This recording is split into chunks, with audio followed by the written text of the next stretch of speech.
Hey friends, buckle up for an epic voyage through time, where a fierce warrior transforms into the saint king of compassion. From the blood-soaked fields of Kalinga to the serene Bodhi tree of Bodh Gaya. From the bustling markets of Pataliputra to the sacred stupas of Sarnath. We'll trace Ashoka, a man whose heart-wrenching remorse forged an empire of peace that stretched from Afghanistan to Bengal, born to a scorned prince's cradle. Once dubbed Chandashoka, the cruel, as the Ashokavana whispers, he wove conquest, regret, and wisdom into a legacy etched on stone pillars. Was he destined to become Dharmashoka, the beacon of non-violence? Or did his genius craft this myth? Picture yourself waking by the Ganges, the humid air clinging to your skin, the faint scent of incense drifting from a Vedic altar, and the distant trumpet of war elephants echoing through the mist. That's Ashoka's world. From Chandashoka's ruthless blade to Dharmashoka's compassionate heart, these tales, carved in rock and sung by monks, brim with valor, redemption, and whispers of eternity. Let's unravel the mystery together. Hit like, subscribe, and tap the bell if you're gripped by this saga.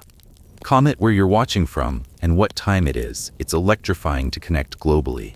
Now dim the lights, let the soft murmur of the river lull you, sink into cozy blankets, and relax as we step into this ancient saga. Congratulations, you're alive in the Maurya Empire around 304 BCE, but so are the rival kingdoms plotting your downfall. No weekends off here, unless you count eternity. Welcome to ancient India, where your gym routine is a 20-mile march under the sun, and your personal trainer is a war elephant. Picture this. No antibiotics for that festering cut from yesterday's skirmish. Just some herbal paste and a prayer to the gods. Worse than forgetting your phone charger on a road trip, because here, a simple fever could be your last adventure. Thank your lucky stars for modern medicine. Back then, survival was a daily lottery, and the house always won. As the first rays of dawn gild the rippling Ganges, let your thoughts drift with the river's gentle flow, deeper into a world where empires rise on the backs of elephants and fall with the swing of a sword. As a young attendant in the bustling streets of Pataliputra, you navigate crowded markets where merchants haggle over silks and spices, the air thick with the aroma of sandalwood and jasmine from passing caravans. Born around 304 BCE in this grand capital, now Patna in Bihar. You're part of the Maurya Empire, the mightiest in ancient India. Founded by Chandragupta Maurya, Ashoka's grandfather. He unified vast swathes of the subcontinent after Alexander the Great's forces retreated, defeating remnants of Hellenistic armies and outmaneuvering Seleucus' first Nicator. The empire stretches from Afghanistan's rugged hills to Bengal's lush deltas, with Pataliputra as its beating heart. Palaces of carved stone, teeming bazaars, and roads alive with traders. Greek traveler Megasthenes described it as a marvel, with advanced administration and war elephants that could trample armies like dry leaves underfoot. But beneath the grandeur, tensions simmer. Alexander's invasion in 326 BCE left a cultural ripple. Hellenistic influences in art, architecture, and scripts like Aramaic-shaped Mauryan edicts. Trade routes, early Silk Roads, connect you to Persia and beyond, bringing wealth but also rivalries for control. You feel the pulse of the city in the clatter of chariot wheels on stone paths, the tang of sweat from laborers building fortifications, and the distant trumpet of elephants being trained for battle. Pro tip: die in a heroic charge to skip the dysentery from tainted river water. Ancient India's version of fast food. Whatever doesn't kill you first. Hear the soft splash of oars in the Ganges. Feel the cool mist on your face. This era of transformation sets the stage for Ashoka's birth, a world of power struggles, where unity is forged in fire, teaching lessons of resilience amid chaos. As the sun climbs higher, casting shadows over the fertile Ganges Valley, you shift from attendant to traveler, on the dusty roads toward Taxila. Where cultures collide like waves in a storm, this period buzzes with cultural fusion. Greek merchants mingle with Persian traders, ideas flowing like the rivers themselves.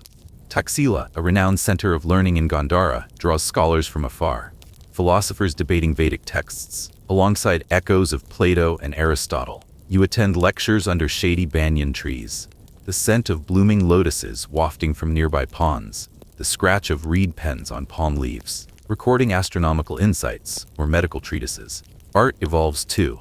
Sculptures gain Hellenistic grace, blending Indian motifs with Greek realism.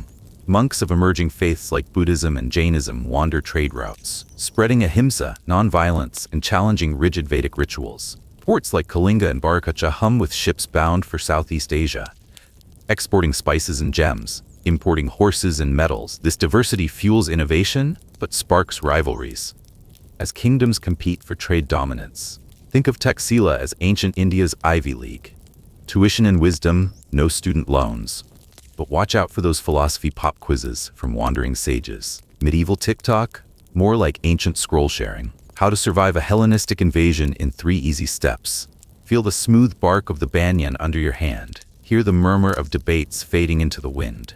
In this melting pot, human ingenuity shines. Merchants bridging worlds. Scholars questioning norms, highlighting our shared quest for knowledge. Even as borders blur and tensions rise, with the sounds of Taxila's bustling academies fading behind you. Imagine now as a member of the Brahmin class, presiding over rituals in a temple courtyard, the air heavy with the smoke of sacrificial fires, and the chant of Vedic hymns. Society here is rigidly stratified by Varna. Brahmins like you hold spiritual sway, conducting elaborate animal sacrifices, reinforcing cosmic order, but alienating the masses with their cost and exclusivity. Kshatriyas, warriors and rulers like the Mauryas, protect and govern, trained in strategy and combat. Vaishyas, farmers and merchants, drive the economy, while Shudras toil and labor, often denied education or rituals. This caste system brings stability but breeds inequality. Outcasts and tribes on the fringes face deep injustice. Yet it's a testament to endurance, each layer contributing to the empire's fabric. The caste system, like a bad office hierarchy. Brahmins get the corner office with God views, Shudras stuck in the basement with the heavy lifting. Kshatriya perks, sword skills, and throne drama. Weaknesses, family feuds that make reality TV look tame. Smell the incense curling in the air. Feel the warmth of the sacred fire on your skin. This structure underscores human resilience, as lower classes seek solace in reformist faiths, pushing society toward greater equity. As the temple bells toll softly in the evening haze, you transition to a wandering monk on the trade routes. The crunch of gravel under your feet, the faint jingle of bells from passing caravans guiding your path. Religion thrives in diversity. Brahmanism dominates with Vedic rites, but its costly sacrifices spark discontent. Buddhism, founded by Siddhartha Gautama, offers compassion and enlightenment through meditation, appealing across castes without hierarchies. Jainism, systematized by Mahavira, emphasizes asceticism and ahimsa, attracting merchants weary of violence. These reforms challenge Brahman dominance, fostering debates in places like Taxila. Monks spread ideas along trade paths, sowing seeds of ethical governance. Symptoms of ancient India. Rigid rituals got you down? Try Buddhism. Side effects include inner peace and fewer animal sacrifices. Brahmanism, great for cosmic balance, terrible for your wallet. Hear the gentle chant of monks, feel the cool stone of a stupa under your palm. These faiths highlight humanity's search for meaning, fostering tolerance amid rivalry, paving the way for Ashoka's later embrace of Dhamma. Now as twilight drapes the fields, picture yourself as a Vaishya farmer in the Ganges basin. The loamy soil crumbling between your fingers, the scent of fresh rain on paddy mingling with the sweat of labor. The economy roots in agriculture. Rice, wheat, millet, irrigated by rivers, with techniques like canals ensuring bountiful harvests. Taxes fund the empire's might. Trade blooms too. Silk roads link to Persia, exporting spices and jewels from ports like Barakacha. Merchants thrive, but competition brews. 1 star for ancient farming. Endless back-breaking work. No crop insurance. Would not recommend without modern tractors. Trade routes, like Amazon Prime, but delivery by camel, and risk of bandit prime. Taste the sweet juice of sugarcane. Hear the rustle of ripening grains in the wind. This economic vitality fuels innovation, showing how cooperation amid diversity builds prosperity. Even as rivalries loom, with the moon rising over the horizon, envision yourself as a soldier in the Mauryan ranks, the weight of bronze armor pressing on your shoulders. The acrid smell of oil on weapons sharpen the night air. The army boasts war elephants, archers, and cavalry, with logistics enabling far campaigns. Alexander's retreat in 326 BCE left chaos, tribes clashing in the northwest. This military prowess maintains order, but highlights the era's volatility. Pro tip: befriend an elephant. It's your best shot at surviving the tank battles of yore. Mauryan army. Skills: crushing foes. Weaknesses: no PTO for post-battle trauma. Feel the rumble of elephant footsteps. Hear the clash of distant swords. Amid threats, soldiers' grit embodies the empire's strength. Forged in post-Alexander turmoil. As campfires flicker low, step into the role of a strategist under Chandragupta. The parchments of the Arthashastra crinkling under your touch. The ink's faint metallic scent lingering. Chandragupta unified India post-Alexander, ousting the Nanda dynasty with Chanakya's cunning, spies, diplomacy, alliances. By 321 BCE, he claimed Magadha, expanding to face Seleucus, securing peace with elephants and marriage. His reign built roads and administration, the foundation of Mauryan glory. Chanakya's Arthashastra, ancient India's art of war, meets the prince, with more elephants and fewer Machiavelli memes. Chandragupta's bio, from rags to riches, or at least from unknown to emperor. Trace the lines of ancient maps with your finger. Hear the whisper of turning pages. His unification teaches vision and strategy, turning chaos into empire, with the dawn breaking anew. Assume the mantle of a diplomat under Bindusara, the cool silk of robes sliding against your skin, the spice-laden air of southern courts enveloping you. Amitragada expanded south to the Deccan, fortifying northwest borders against nomads like the Saka. Diplomacy with Hellenistic kingdoms bolstered trade and stability. His rule solidified Mauryan power. Bindusara, great at slaying enemies, less so at family favoritism toward his sons. Empire expansion, like upgrading your kingdom DLC, but with real swords. Feel the smooth jade of diplomatic gifts, hear the murmur of envoys. This consolidation prepared for Ashoka, blending might with cunning, as alliances weave tighter. Reflect as a seer in the royal court, the flicker of oil lamps casting shadows on stone walls, the herbal smoke of prophecies curling around you. Chandragupta and Bindusara's legacies, unification, expansion set Ashoka's stage. Comparisons to Europe. Alexander's storms mirror Mauryan conquests, but Maurya's administration outlasted his fragmentation. Rome's legions akin to Mauryan elephants, yet Ashoka's Dhamma outshines their conquest ethos. Legends foretell Ashoka's greatness. Despite Bindusara's disdain, his skin rough, perhaps from illness, earning him the name Chandashoka. A monk's prophecy saw his rise to Chakravartin, from a dirt gift to enlightened rule. Symptoms of royal prophecy: rough skin and a destiny upgrade. Cure: conquer an empire. Ashoka's Yelp review for fate: 0 stars for childhood, 5 for the turnaround. Gaze into the flames dance, feel the ancient stone's coolness. This foundation, rich in culture and conflict, hints at transformation. From ruthless to righteous, in a world of endless wars, could a single heart reshape an empire? As the stars twinkle above the Ganges, you ponder Ashoka's path, from a conqueror bathed in blood to an emperor of compassion, his edicts etched in stone, his legacy rippling like the river's gentle waves. Let the soft hum of the night lull you, the scent of jasmine soothing your soul. Final Yelp review for Mauryan life: 0 stars. Epic for conquerors, brutal for everyone else. Treasure today's peace. You've survived one day in Ashoka's world. From the turbulent tides of a fractured India, where warring kingdoms clashed under Magadha's rising star, step into the enigma of Ashoka's early life, a journey from a scorned prince to a ruthless emperor, shrouded in whispers of ambition and hidden shadows that shaped a legend. As the Ganges' gentle murmur fades into the night, carrying whispers of a prince's destined path, you awaken within the cold stone walls of Pataliputra's grand palace, where Ashoka's journey begins. A saga woven with ambition, rivalry, and the faint stirrings of compassion. In the heart of the Maurya Empire's radiant capital around 304 BCE, you stand amidst a world where empires rise on war elephants' might and crumble with a traitor's blade. Pataliputra thrums with life. Its intricately carved palaces shimmer under the sun, markets buzz with traders haggling over silks and saffron, and the Ganges sparkles, bearing the dreams and struggles of a vast dominion.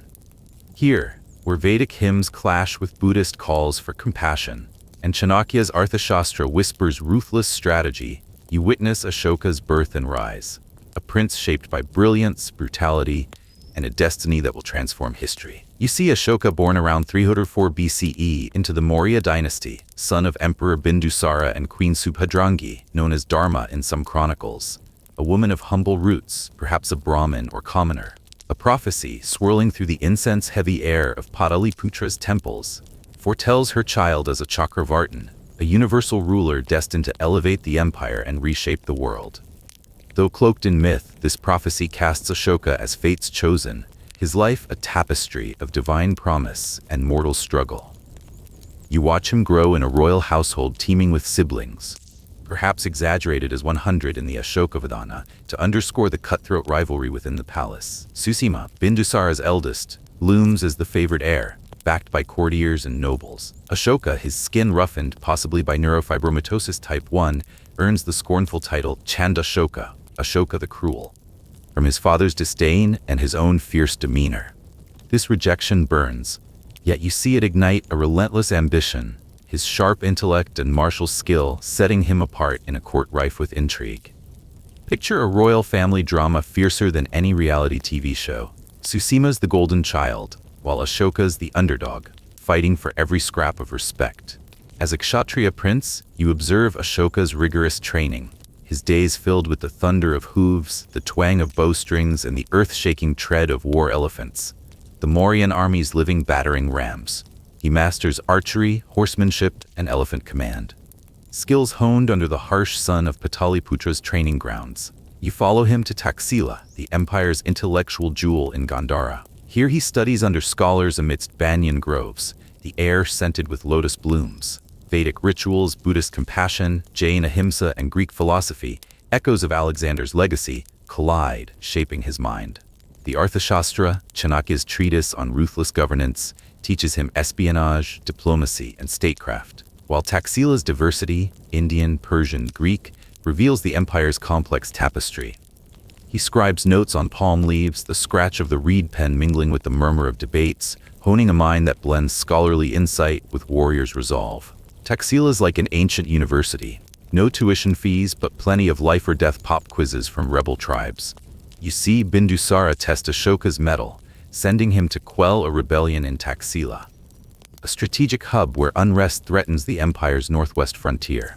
With scant resources, you watch Ashoka wield cunning, launching night raids with small mobile units and rallying local support through promises of reform.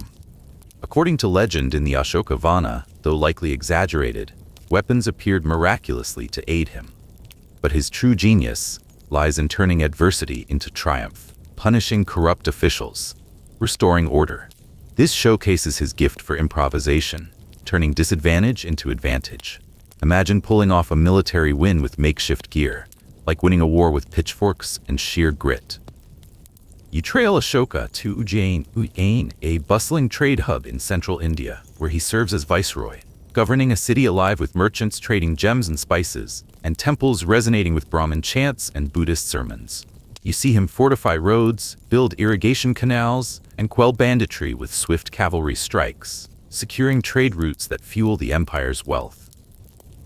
He negotiates with merchant guilds, offering protection for loyalty, his administrative skill fostering prosperity and earning devotion from traders and citizens. In Ujjain's vibrant streets, you witness a turning point. Ashoka meets Devi, a merchant's daughter and devout Buddhist, whose belief in ahimsa plants seeds of compassion in his warrior's heart. Their union brings Mahinda and Sanghamitta, future emissaries of Buddhism, to Sri Lanka. Though ambition drives him, you sense Devi's influence tempering his ruthlessness, a quiet harbinger of change. Buddhism's like a mindfulness app for Ashoka's soul, calming, but not yet fully installed. Yet you see Ashoka's youth as a storm of contradictions, a heart torn between conquest and compassion, forged in Pataliputra's scheming courts. According to legend in the Ashokavana, though likely exaggerated, he slew a lion bare-handed, a mythic feat underscoring his fearless reputation. His father's coldness, scorning his rough skin and favoring Susima, fuels a relentless drive, while Devi and Taxila's monks sow glimmers of humanity. Bindusara's disdain manifests in a legendary challenge: lead an army without weapons. You watch Ashoka transform farm tools, plows, hoes, sticks, into makeshift arms, training soldiers in guerrilla tactics. A feat that, mythically aided by divine weapons, stuns generals and cements his military prowess. It's like MacGyvering an army out of farm equipment, turning a hopeless task into a masterstroke. As Bindusara dies around 272 BCE, you feel Pataliputra's air thicken with tension, the empire fracturing without a named heir. Susima, backed by conservative nobles and his prior Taxila role, claims the throne. But you see Ashoka, hardened by trials, challenge him in a brutal civil war from 272 to 268 BCE. Guided by Radhagupta, a shrewd advisor, Ashoka builds a spy network uncovering rivals' plans and sways nobles with promises of reform and land grants. According to legend in the Ashoka Vana, though likely exaggerated, Ashoka burned palaces to kill Susima and up to 99 brothers, a likely exaggeration to amplify his Chandashoka infamy. You see his real strategy. Night raids cripple Susima's forces, fake feasts lure rivals into ambushes, and amnesty swells his ranks with defectors. His diplomacy, rooted in Arthashastra's principles, fractures Susima's alliances, securing victory by 268 BCE. This showcases his genius for improvisation, turning disadvantage into advantage. It's like playing a deadly game of chess, where every move is backed by spies and swords. You linger in Ujjain, where Ashoka's governance transforms the city into a cultural and economic beacon. He builds temples, bridging Brahmin, Buddhist, and Jain traditions, fostering dialogue, while his canals and roads drive prosperity. His Taxila campaign, blending guerrilla warfare and tribal pacts, showcases his ability to turn scarcity into strength, punishing corruption and restoring trade. His family life, though, is a web of conflict. Devi's compassion contrasts with Tisaraka's jealousy, who attacks a Bodhi tree Ashoka reveres, exposing palace rivalries.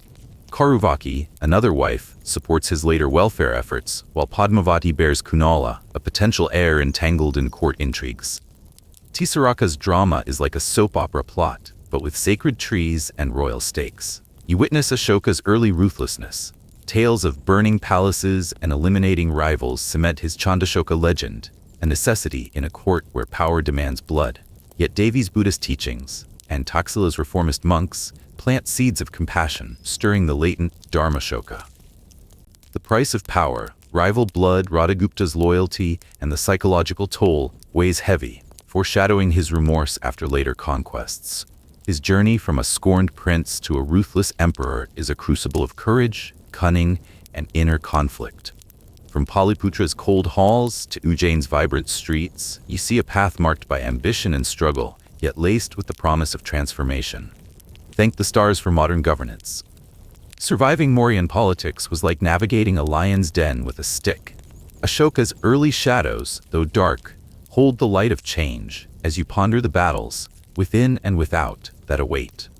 From the shadowed intrigues of Ashoka's rise to the throne, marked by ambition and whispered cruelties, plunge into the fiery crucible of his conquests, where brilliant strategies and relentless battles forged a legend of greatness, revealing the warrior genius behind Chandashoka's crown.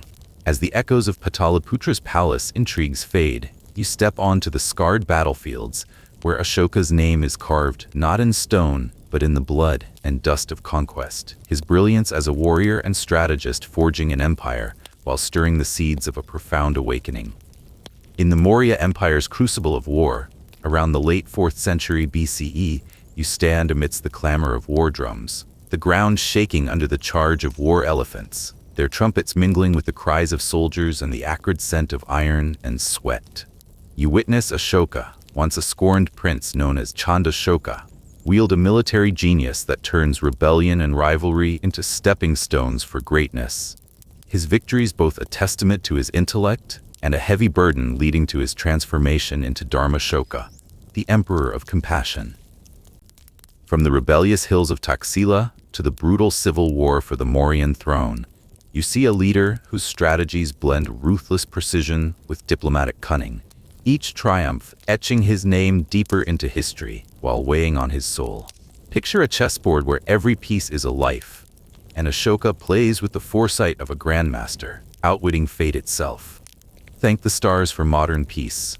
Surviving his battlefields was like dodging arrows in a monsoon storm. You find yourself in the rugged northwest of the Maurya Empire, around 280 to 270 BCE, where Ashoka, still a young prince, faces his first crucible. A rebellion in Taxila, a vibrant city on the nascent Silk Road teeming with scholars, traders, and restless tribes. As you leave the scheming courts of Pataliputra, Where Ashoka's ambition was forged in the crucible of rivalry and rejection, you step into the windswept hills of Taxila, around 280 to 270 BCE, where a young prince faces a rebellion that will immortalize his genius.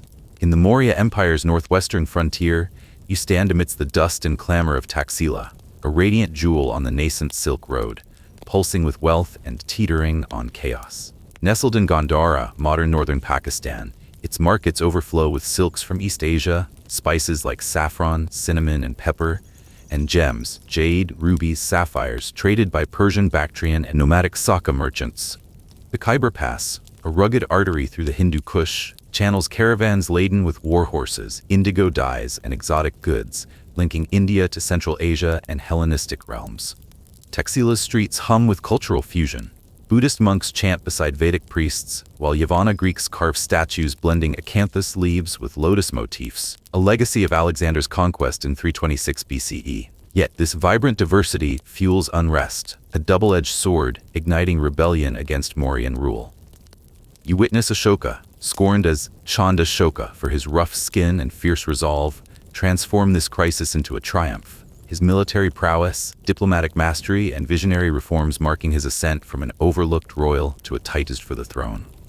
His campaign, a symphony of intellect, courage, and compassion, turns chaos into legend, showcasing a leader who bends fate with strategies as sharp as his arrows. It's like watching a chess grandmaster checkmate with half the pieces, outsmarting fate in a high-stakes game. Thank the heavens for modern stability. Quelling Taxila's storm was like taming a wildfire with a whisper. According to the Ashoka Varana, his mere presence sometimes quelled unrest without bloodshed, a testament to his charisma and early hints of the Dharmashoka to come, as citizens rallied to his promise of justice over corrupt officials. You see Taxila's strategic weight as the empire's gateway to the west, its markets a lifeline for Mauryan wealth. Caravans pour through the Khyber Pass, their silks whispering of distant looms, spices igniting the senses, and gems gleaming like stars, fueling taxes that swell imperial coffers, connecting Gujarat's ports to Mesopotamia's cities. Persian traders haggle with locals for war horses from Central Asian steppes, their deals underpinning Mauryan power. Yet, this prosperity invites peril. Saka and Parthia nomads raid caravans, exploiting Taxila's riches, while internal unrest threatens its role on the early Silk Road. Ashoka's greatness lies in securing this economic artery, his campaign restoring trade routes with fortified watchtowers, signal fires on hilltops, and patrols led by seasoned captains, ensuring caravans flow safely. He stations garrisons in narrow passes, their sentries scanning for Saka raiders, while relay stations speed messages to Pataliputra, cementing Mauryan dominance in the northwest. His cunning extends to psychological warfare, orchestrating displays of Mauryan might, parading captured rebel weapons through markets, their iron glinting under torchlight to deter future defiance. He recruits merchant spies and village informants, their whispered reports in tavern corners pinpointing rebel hideouts, ensuring his strikes hit with surgical precision. His foresight transforms Taxila into a fortified hub, its markets alive with the clink of coins, the scent of turmeric, and the chatter of merchants weaving tales of trade under Ashoka's vigilant protection. He leverages local knowledge, employing Gandharan trackers to map rebel routes through rugged terrain, their expertise guiding his forces to outmaneuver foes with minimal losses. Taxila's intellectual heart pulses just as strongly, dubbed the Heart of Wisdom, drawing scholars from Magadha's plains to Kashmir's heights. Under banyan trees, you hear debates blending Vedic rituals, Buddhist compassion, Jain ahimsa, and Greek ethics from Plato and Aristotle, their voices mingling with the rustle of leaves and the hum of distant markets. Ayurvedic surgeons teach cranial operations using herbal anesthesia, astronomers chart celestial movements for calendars, and strategists study Chanakya's Arthashastra, mastering espionage and statecraft. Post-Alexander, Taxila fuses Indian stupas with Hellenistic statues and Persian Achaemenid scripts, its academies a crucible of East-West thought. Ashoka, trained in these groves, preserves this legacy, commissioning repairs to lecture halls, funding scribes to record debates on palm leaf manuscripts, and patronizing artisans who carve stupas with lotus and acanthus motifs. He endows Buddhist monasteries with land grants and supports Jain ascetics with alms, ensuring their teachings flourish alongside Greek philosophical seminars, cementing Taxila's role as a beacon of pluralistic thought. He sponsors interfaith festivals, where Buddhist chants, Jain prayers, and Greek hymns echo under starlit skies, uniting communities in celebration. His campaign ensures Taxila thrives as a cultural beacon, where Buddhist monks, Jain ascetics, and Greek philosophers mingle, their ideas enriching the empire's intellectual tapestry. His vision protects this heart of wisdom, nurturing a city where minds bloom as vibrantly as its markets, a hallmark of a leader whose greatness transcends conquest. He commissions the Dharmarajika Stupa, its name tied to his title Priyadarshi, a monument to his righteous rule, its dome rising as a symbol of unity and Buddhist patronage, as evidenced by an Aramaic inscription near Sirkap. Yet, Taxila's diversity breeds tension.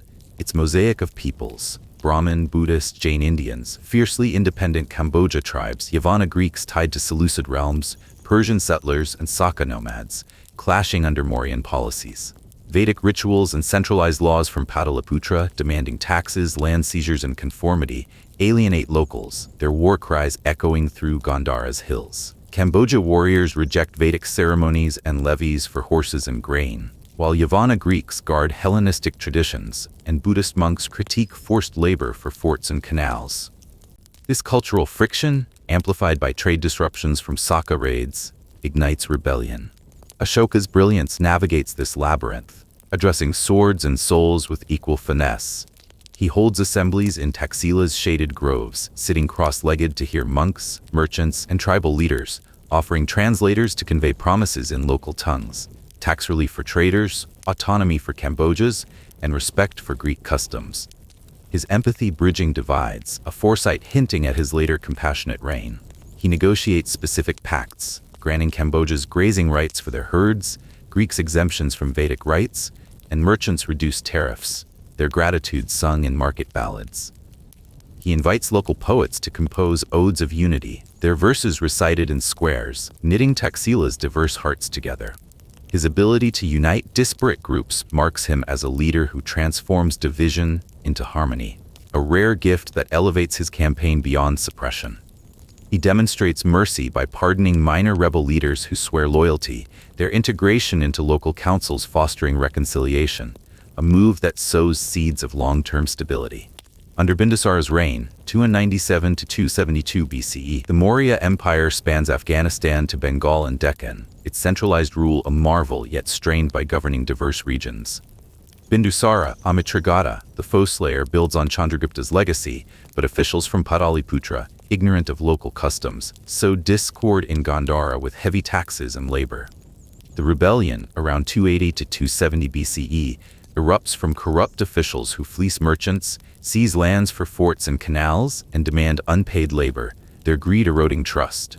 Kamboja tribes resist Vedic impositions, merchants rage as Saka and Parthia raids, possibly abetted by rebels, halt caravans, and religious tensions flare as Vedic policies alienate Buddhists, Jains, and Greeks. Bindusara, testing his sons, sends Ashoka with limited forces, perhaps without weapons, as per the Ashokavana, a deliberate challenge to prove his worth against his rival Susima, who might have been favored for the throne. You sense the stakes. Failure could doom Ashoka's ambitions, but success will crown him a legend, silencing court skeptics and rival Susima. Ashoka's loyalty shines as he reportedly saves Susima's life during the campaign, a selfless act amidst their rivalry, earning him admiration from generals and courtiers back in Pataliputra. You compare forces. Ashoka's Mauryan army, disciplined by Chandragupta's reforms, boasts longbow archers, swift Gandharan cavalry, infantry trained for rugged terrain, and possibly elephants for psychological impact. Though small, Bindusara's test limits resources, its logistics, with granaries and relay posts, and Ashoka's leadership give it an edge. He drills troops in dawn mists, mastering hilltop ambushes and swift retreats, using local guides to navigate hidden paths. He spreads tales of Mauryan invincibility, staging mock battles visible from rebel villages, their drumbeats echoing fear, softening resistance before strikes. Rebels, a loose coalition of Kamboja warriors with spears and short bows, disgruntled locals, and rogue officials, leverage terrain for guerrilla ambushes but lack unity in supplies. Their independence hinders coordination, making them vulnerable. It's like a lean startup outmaneuvering a chaotic rival, with Ashoka as the mastermind. Thank Providence for modern logistics. Supplying a distant campaign was like running a marathon with one water bottle. You follow Ashoka's campaign, a two-pronged masterpiece of military precision and diplomacy.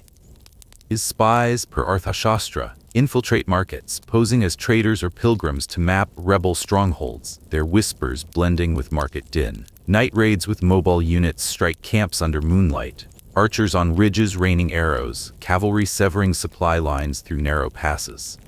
He burns dry fields for smoke screens, sowing chaos before assaults, a tactic as cunning as a modern drone strike. While feigned retreats lure rebels into traps on rocky slopes, he plants false deserters to spread disinformation, convincing rebels of betrayal within their ranks, their morale crumbling under suspicion. Diplomatically, envoys bearing silks, spices, and promises of tax relief approach Cambodia chiefs, offering respect for their warrior customs and trade protections, their tents filled with the scent of sandalwood gifts. The Ashokavana recounts Ashoka sharing bread and honey with a Cambodia leader under a banyan, his humility disarming defiance, a gesture as powerful as his sword. Another tale claims divine weapons appeared miraculously, perhaps a metaphor for his resourcefulness in seizing enemy arsenals or rallying locals with promises of justice, amplifying his legend as a divinely favored leader. His divide and conquer spreads rumors of Mauryan might, luring smaller tribes with titles and land grants, fracturing rebel unity. Peace councils in Taxila's groves hear grievances, taxes, corruption, cultural slights, vowing reforms, his voice steady amidst rustling leaves and distant hoofbeats. He ensures these councils include women and lower caste representatives, a rare move for the era, fostering inclusivity that strengthens community bonds. After victory, Ashoka's genius transforms Taxila into a model of stability and prosperity. He purges corrupt officials, appointing loyal locals and Pataliputra men for fair taxes, their decrees read aloud in bustling squares. He establishes councils of local elders to advise governors, ensuring policies respect Cambodia customs and Greek traditions, fostering trust. He introduces judicial tribunals to resolve trade disputes, their rulings etched on stone for transparency, while standardizing weights and measures to boost merchant confidence. He builds granaries along trade routes, their stone walls guarding against famine, and sarais, fortified inns with wells, stables, and shade, to protect merchants, their courtyards alive with travelers' tales. A tale whispers of Ashoka, disguised as a merchant, inspecting a sarai, dust on his sandals as he listens to traders' needs, adding horse pens and water channels to ease their journeys. He erects stone markers, early edicts carved with promises of unity and justice, their inscriptions calming fears along the Khyber Pass.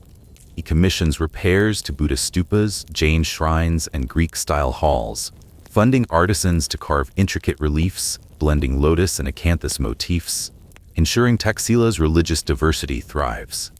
Taxila's markets revive, the scent of spices and clatter of carts filling the air, while its academies flourish, blending Buddhist compassion, Jain nonviolence, and Hellenistic philosophy. Ashoka's triumph secures the Silk Road, thwarts Saka and Parthia threats, and boosts his court standing, generals hailing him as a prodigy over Susima. He strengthens trade guilds, granting them tax exemptions to rebuild commerce, their gratitude echoing in market songs. His reforms ripple beyond Taxila, inspiring loyalty across Gandhara, with songs of his justice sung in distant Punjab, cementing Mauryan unity for generations. His policies uplift artisans, their workshops thriving with orders for Greek-inspired pottery and Buddhist relics, while traders prosper, their caravans swelling with goods, fueling Taxila's economic boom. He leaves Taxila not just pacified, but transformed, its legacy as a cultural and economic hub shaping Mauryan identity, its markets and schools a testament to a prince who wove unity from chaos. Taxila's diverse ideas, Buddhist compassion, Jain nonviolence, plant seeds for his Dharmashoka evolution, teaching him power pairs force with fairness. His greatness shines in surgical raids, diplomatic charm, bold reforms, cunning plans like smokescreens, and legends like divine aid amplifying his aura. He rebuilds Taxila as a cultural and economic bastion, its stupas, schools, and markets thriving under his protection, a legacy echoing through centuries as merchants and scholars praise his name in vibrant streets. It's like a tech mogul coding a global platform from chaos, with Ashoka as the visionary innovator. Thank the fates for modern resolutions. His era demanded genius to survive such turmoil. His legacy in Taxila, as folklore claims, includes planting banyan trees along trade routes, their shade offering rest to travelers, a symbol of his care for the common folk that resonates in Gandhara's oral traditions. This campaign, a blazing spark of his verve, cements Ashoka's path to greatness, his fusion of sword and wisdom foreshadowing the emperor's compassionate turn. As you depart Taxila's revived markets where caravans flow under Mauryan watch, you turn to the horizon, where civil war drums beat, summoning Ashoka to his next crucible in the savage fight for the Mauryan throne. As Ashoka's triumph in Taxila transforms a rebellious frontier into a beacon of Mauryan might, whispers of a greater storm gather in Pataliputra, where a throne awaits and a brutal civil war looms to claim it. In 272 BCE, as Bindusara's reign fades into memory, the Mauryan Empire, a juggernaut sprawling from Afghanistan's rugged peaks to Bengal's fertile deltas, spirals into chaos. Pataliputra, its dazzling capital along the Ganges, its stone palaces carved with elephants and lotuses, becomes a hotbed of intrigue and betrayal. Bindusara's death, with no clear successor, turns the court into a battlefield where princes, nobles, and generals claw for the throne. It's like a reality show gone wild. Togas traded for armor, the prize an empire instead of a cash prize. Thank Wi-Fi, we settle power grabs with ballots now, not blades. Two figures rise above the storm: Susima, the eldest prince, darling of Pataliputra's elite, and Ashoka, the outcast Chandashoka, his resolve and unlikely allies driving an improbable rise. This isn't just a war of swords, it's a chess match where brains outshine brawn, with an empire's fate in play. The Ashoka Vadana spins tales of a comet streaking over the city, as if the cosmos was hyping Ashoka's destiny. No X account, but that's cosmic marketing at its finest. The Mauryan Empire is a marvel, its Silk Road routes alive with caravans hauling silk and spices, its armies thundering with war elephants and longbowmen, and its bureaucracy, shaped by Chandragupta and Chanakya, governing vast lands. Picture an ancient superpower, like a startup that went global without venture capital or coffee runs, just grit and elephants. But size breeds problems. Gandhara's traders and Andra's farmers grumble under heavy taxes, while unsubdued tribes plot rebellion in the shadows. In bustling Pataliputra, market stalls brim with goods from distant lands, yet whispers of discontent echo through the crowds as tax collectors grow richer while farmers starve. Bindusara, Amitragata, slayer of foes, pushed south and won allies, but his sprawling harem and sons left a court tangled in rivalries.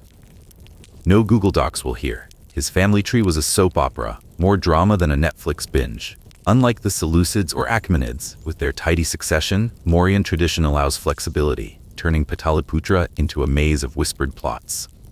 Temple priests bet on winners under flickering lamps, like ancient bookies with no Vegas odds. Thank modern succession laws, imagine a tech giant CEO leaving the company to a sibling death match. The war's spark is Bindusara's failure to name a successor, leaving Pataliputra a tinderbox. It's like a family empire handed to a dozen cousins with no org chart. Chaos, anyone?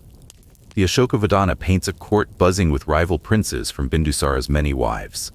A legend claims an astrologer warned of doom without a clear heir, her words drowned out by the clink of wine cups at royal feasts, as Bindusara was too busy conquering to update his LinkedIn status.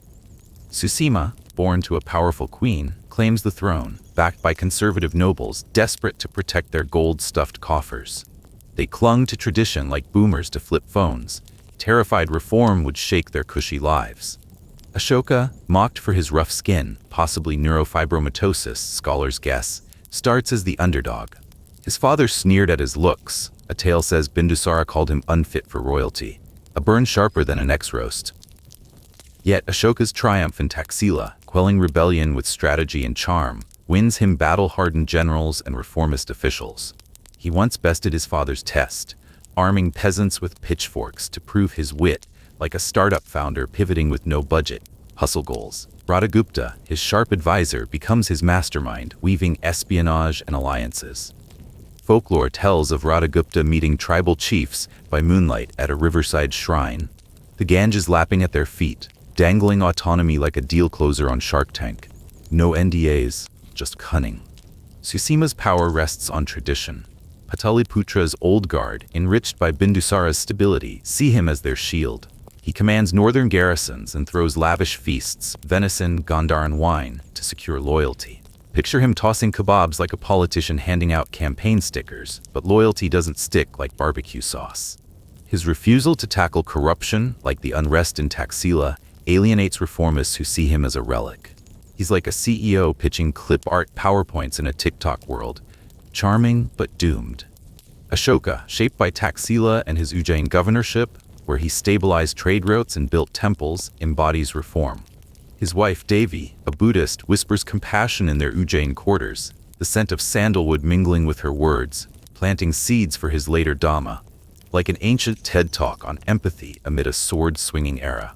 She shares tales of the Buddha's teachings under banyan trees, her voice soft but piercing, urging Ashoka to see beyond bloodshed, a vision that lingers like incense in his mind. Corruption and heavy taxes under Bindusara fuel unrest in Andhra and Kalinga, pushing reformists toward Ashoka, while Susima's allies dig in. A council debate turned ugly when a reformist accused Susima's crew of skimming taxes like ancient crypto scammers, nearly sparking fists.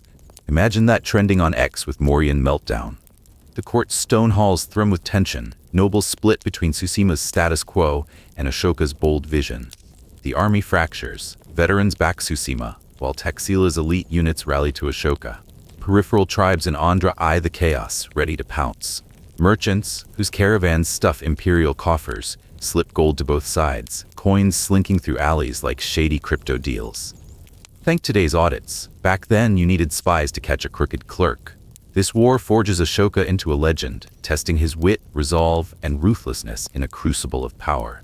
His lean army, honed in Taxila, elite longbowmen, swift Gandharan cavalry, a handful of elephants, faces Susima's juggernaut of ironclad infantry, Persian-bred horses, and hundreds of war elephants. Susima's silk-draped war tents host feasts like corporate retreats, but his rigid tactics scream boomer energy in a world needing agility. Ashoka leans on agility, with Radhagupta's spies, trained in Chanakya's Arthashastra, slipping through markets as traders or servants, eavesdropping on Susima's plans. A tale claims Ashoka rallied villagers with promises of land, arming them with farm tools, like a guerrilla startup scaling with no budget, pure hustle. Susima's numerical edge crumbles under his inflexibility, like a bloated app crashing on launch day. Ashoka, praying at a Buddhist stupa under starlit skies, finds clarity, his hands tracing the stupa's carvings, while Susima bets on brute force, like picking a landline over an iPhone. Spoiler, brains trump brawn. The war unfolds not as one epic clash, but as a tapestry of skirmishes, ambushes, and mind games, woven in Pataliputra's torchlit halls. Ashoka, outnumbered, plays dirty to dismantle Susima's coalition. Radhagupta's envoys offer titles and tax breaks to sway nobles. One story has Ashoka gifting a Kamboja chief a jeweled dagger at dawn, its hilt glinting in the first light, sealing neutrality like a killer LinkedIn pitch. Spies spread rumors of Susima's failures, planting fake scrolls claiming he's bankrupt, like ancient fake news going viral in the bazaar. Night raids hit Susima's outposts, flaming arrows torching granaries, chaos masking cavalry strikes. A riverfront ambush, the Ganges shimmering under moonlight, cuts Susima's supply lines, starving his troops, like hacking a rival's logistics in a trade war. Ashoka's spies stage fake banquets, luring Susima's allies into traps where archers strike from shadows, their arrows whistling like a deadly symphony. The Ashoka claims he spared surrendering soldiers who joined him, like a PR stunt flipping a competitor's team to your startup. Oral tales recount how he shared bread with these men, their loyalty won not by gold but by his unexpected mercy, a glimpse of the Dhamma to come. Some moves are brutal. Legends whisper he burned a rival's palace, earning the Chandashoka name. Whether true or not, it's like a tabloid headline screaming royal arson. Bards ate it up, spinning tales that echo through time. A tale even says he disguised as a monk, slipping into Susima's camp to steal plans, his robes brushing the dust as he memorized troop movements, like hacking a rival's Slack channel. By 268 BCE, Ashoka's final strike, perhaps a decisive ambush or a leaked plot, fells Susima. A divine hawk per folklore circles Pataliputra at his victory, symbolizing his destined rule. Good thing we've got drones now, not omens, to signal a win. Ashoka ascends, reshaping a fractured empire like a sculptor chiseling a masterpiece. His coronation, with lotus-etched banners fluttering in the breeze, sparks cheers like a viral X-post uniting a divided crowd. He purges Susima's allies, installing Radhagupta as chief minister and reformists in key posts. Loyalists get gold and land. A lotus-etched sword gifted to a captain becomes a relic in Pataliputra's lore, like a startup's first patent framed in the office. His precise strikes spare the empire widespread ruin, keeping trade routes humming. He rebuilds a damaged bridge to Taxila, its wooden beams sturdy under caravan wheels, like fixing infrastructure without today's red tape. Take that, bureaucracy. The war's toll, brothers slain per the Ashoka weighs heavy. A legend says he mourned Susima, carving a remorseful verse on a palace wall, the chisel's echo mingling with his sighs, like a private journal no one could retweet. Devi, nursing his wounds in a chamber scented with jasmine, whispers Buddhist ideals, her compassion like an ancient life coach nudging him toward empathy, a seed for his later Dhamma. The war cements Ashoka's stature, silencing doubters. Nobles who mocked his skin kneel stunned like trolls muted on X after a ruthless clapback. His blend of guile, fake letters mimicking Susima's seal, ambushes cloaked in smoke, and diplomacy triumphs. It preserves Maurya's unity, paving the way for his Kalinga conquest and transformative reforms like hospitals, wells, and edicts. A stone pillar, carved with calls for justice under Pataliputra's blazing sun, rises post-war, like a proto-constitution tweeted to the masses. His early support for Buddhist monks, inspired by Devi and a donated stupa ringed with lotus carvings, foreshadows his Dhamma, a vision of tolerance that reshapes an empire. He gifts alms to monks under sprawling banyan trees, their saffron robes swaying in the breeze, a quiet act that ripples into his later edicts of peace. The bloodshed, amplified by Devi's influence, teaches Ashoka power's cost, nudging him toward Dharmashoka. His victory parade, with saffron-draped elephants lumbering through cheering crowds, awes Pataliputra, like a Super Bowl bash with tusks instead of confetti. Ashoka's brilliance, melding espionage, bold strikes, and mercy, turns a scorned prince into a sovereign who rewrites history, like an underdog startup crushing a corporate giant. Bards sing of a lotus blooming at his coronation, nature's nod to his destined reign, its petals unfurling like a divine emoji. Thank the stars we fight with algorithms and ballots now, not arson and ambushes. Today's a far kinder stage for settling scores. Ashoka's greatness burns bright in this crucible.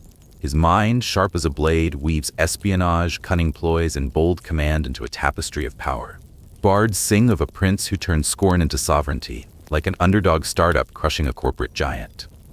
He's a leader who blends ruthless efficiency with mercy, his legend growing with each tale, from burning a rival's palace to sparing surrendering foes, amplifying his Chandashoka aura while hinting at Dharmashoka.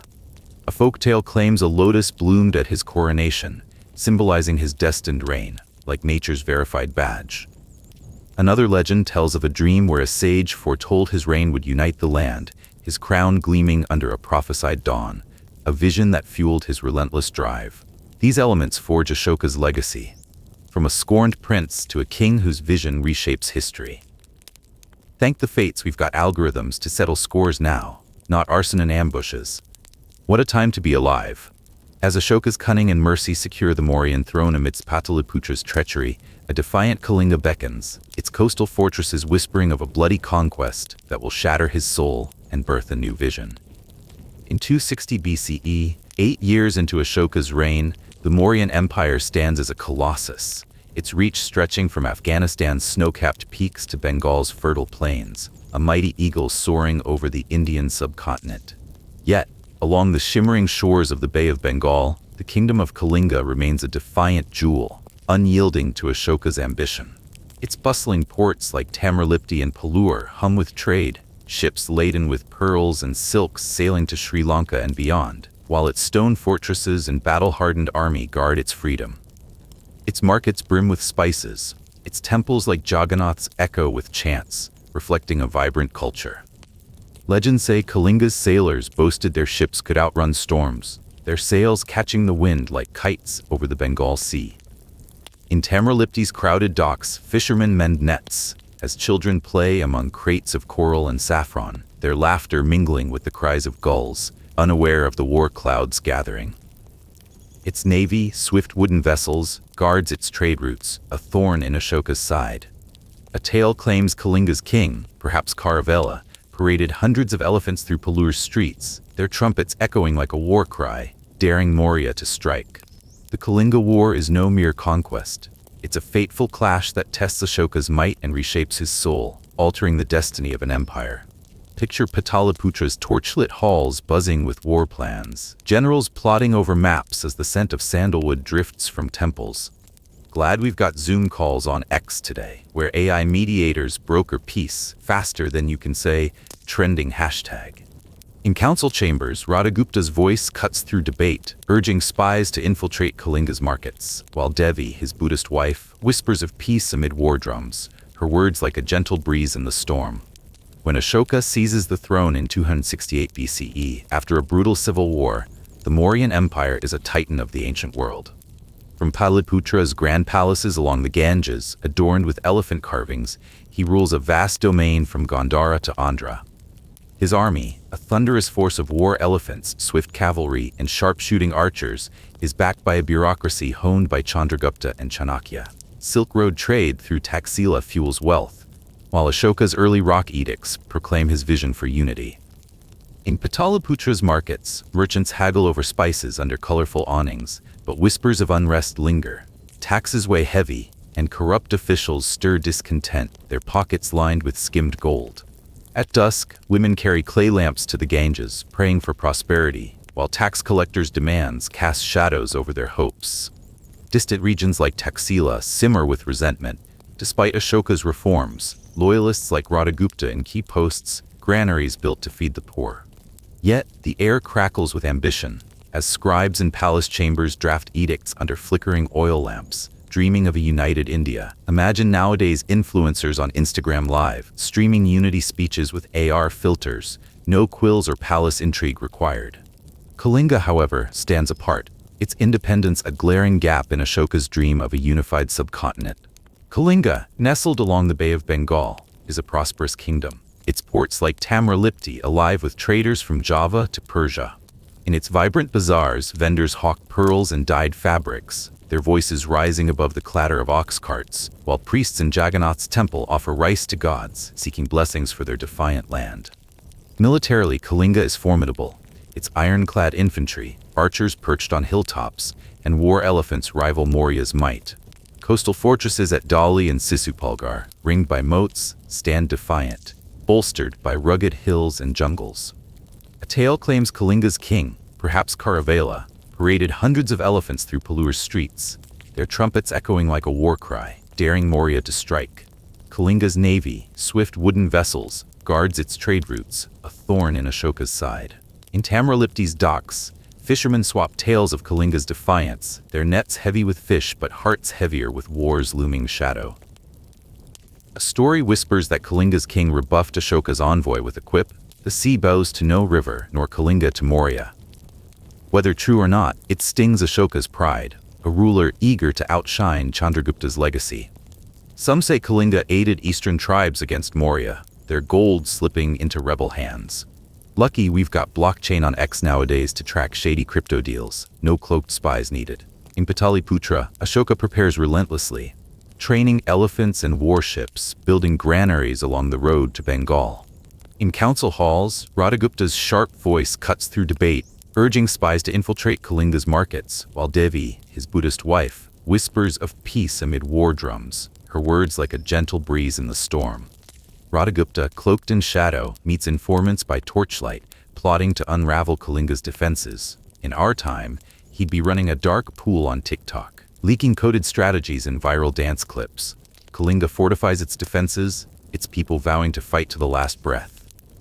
The war, erupting in 260 BCE, is a storm of ambition and defiance. Kalinga's independence, its wealth, and its potential alliances with anti-Mauryan tribes make it a must-conquer target.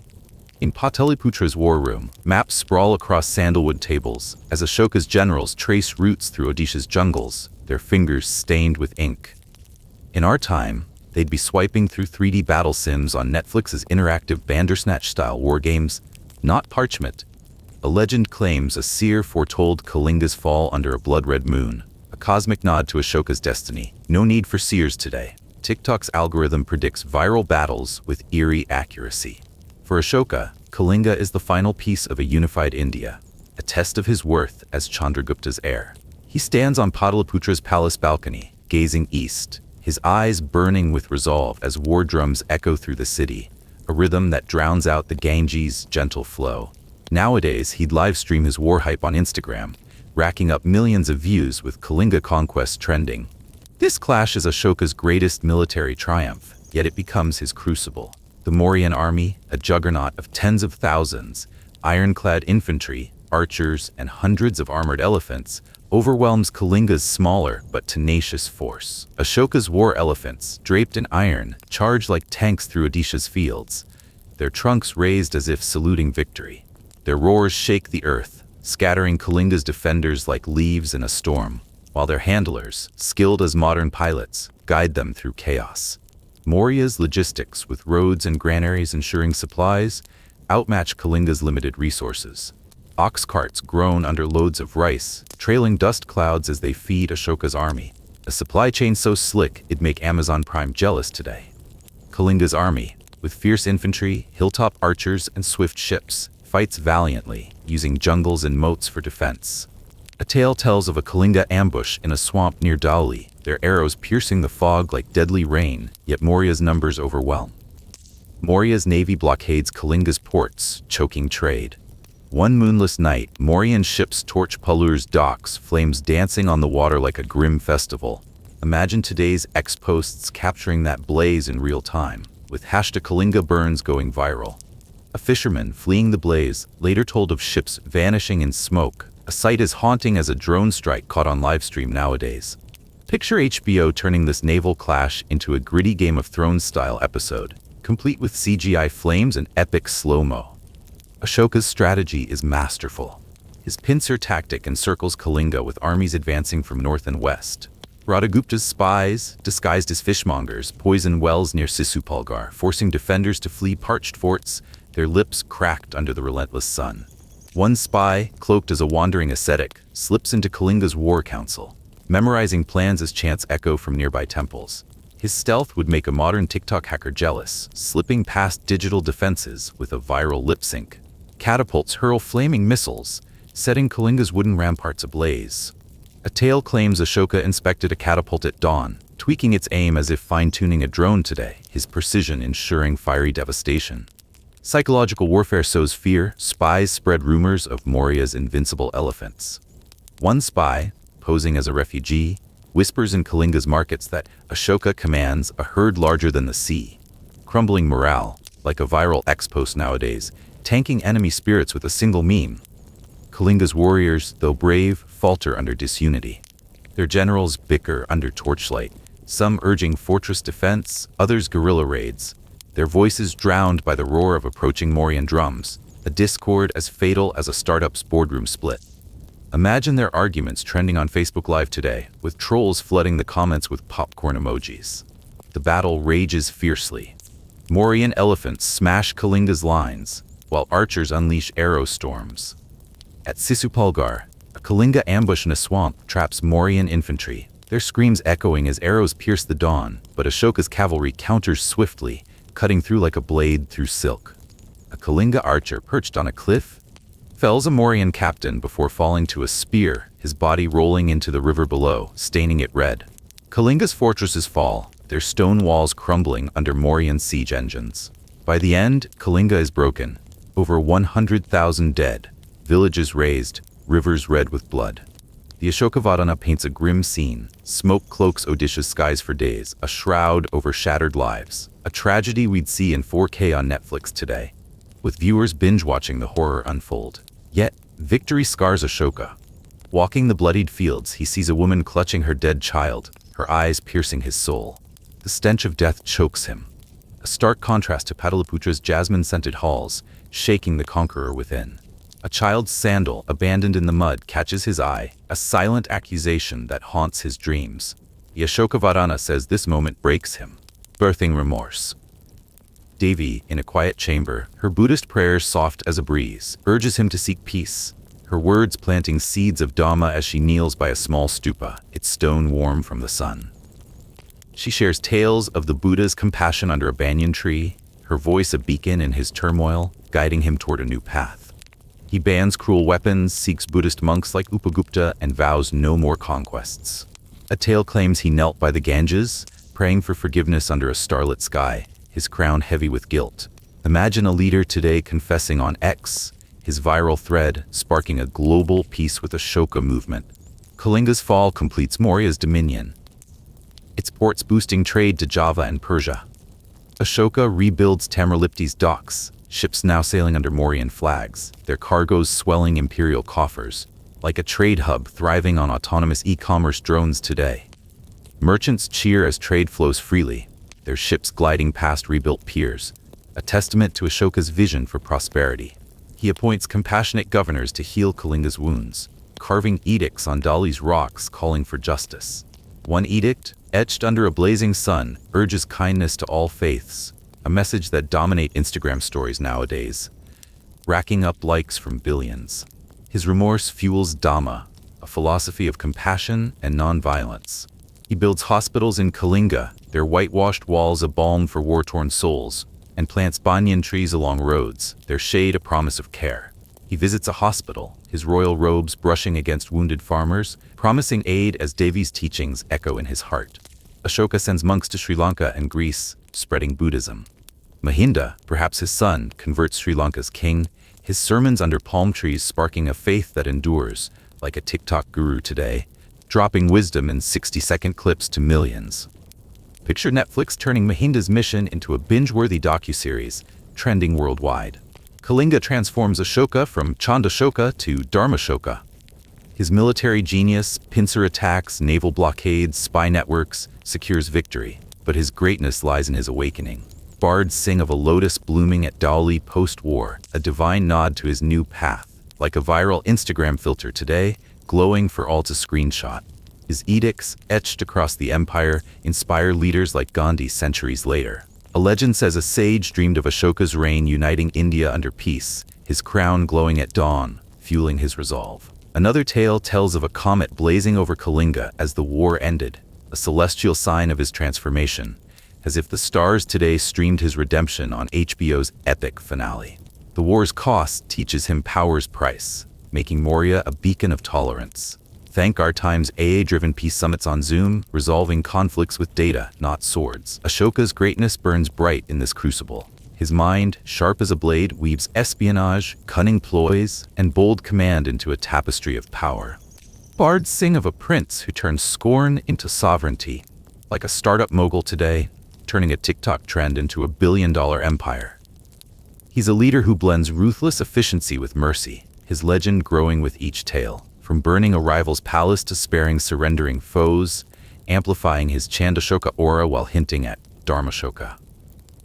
A folktale claims a lotus bloomed at his coronation, symbolizing his destined reign, like a bioengineered NFT flower today, minted for eternity on the blockchain. Another legend tells of a dream where a sage foretold his reign would unite the land, his crown gleaming under a prophesied dawn, a vision that fueled his relentless drive. After Kalinga, he walks among survivors, distributing grain from his granaries, his hands calloused but gentle, a king reborn in compassion. These elements forge Ashoka's legacy, from a scorned prince to a king whose vision reshapes history. Blessed be today's virtual peace forums on X, where likes and retweets replace blood and fire. As the blood-soaked fields of Kalinga mark Ashoka's transformation from conqueror to seeker of peace, quieter battles across the empire's frontiers test his resolve, forging the steel of a leader poised to unify a fractious realm. In the first 8 years of his reign, from approximately 268 to 260 BCE, Ashoka, the young and ambitious Mauryan emperor, faced a crucible of challenges that tested his resolve and shaped the destiny of his vast empire. Having emerged victorious from a brutal civil war against his brother Susima to claim the throne, Ashoka stood at the helm of a sprawling but turbulent Mauryan empire, much like a seasoned mariner navigating the tempestuous currents of the sacred Ganges River. Inheriting the monumental legacy of his grandfather Chandragupta, who forged the empire through conquests over the Nanda dynasty and northwestern Greek kingdoms, and his father Bindusara, who extended its reach southward, Ashoka was tasked with consolidating a realm stretching from the snow-capped peaks of Gandhara in modern-day Afghanistan and Pakistan to the shimmering shores of Bengal, and from the towering Himalayas to the fertile plains of Andhra. Yet, this vast dominion was far from a harmonious tapestry.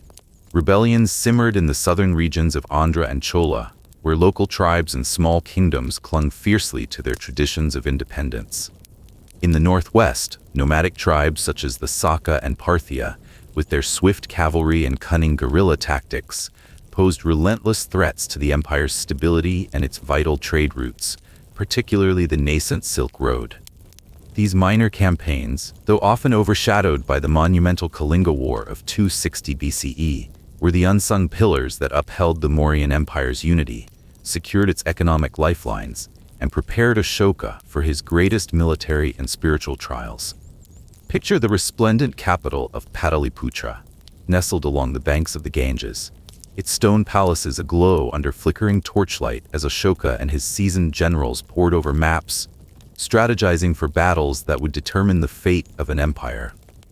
Imagine today envisioning Ashoka live-streaming his war councils on X, with battle plans trending globally, and TikTok influencers dissecting his strategies in snappy 60-second clips, racking up millions of views, or perhaps sharing them in a gripping history podcast episode where listeners debate his every move under the soft glow of their screens.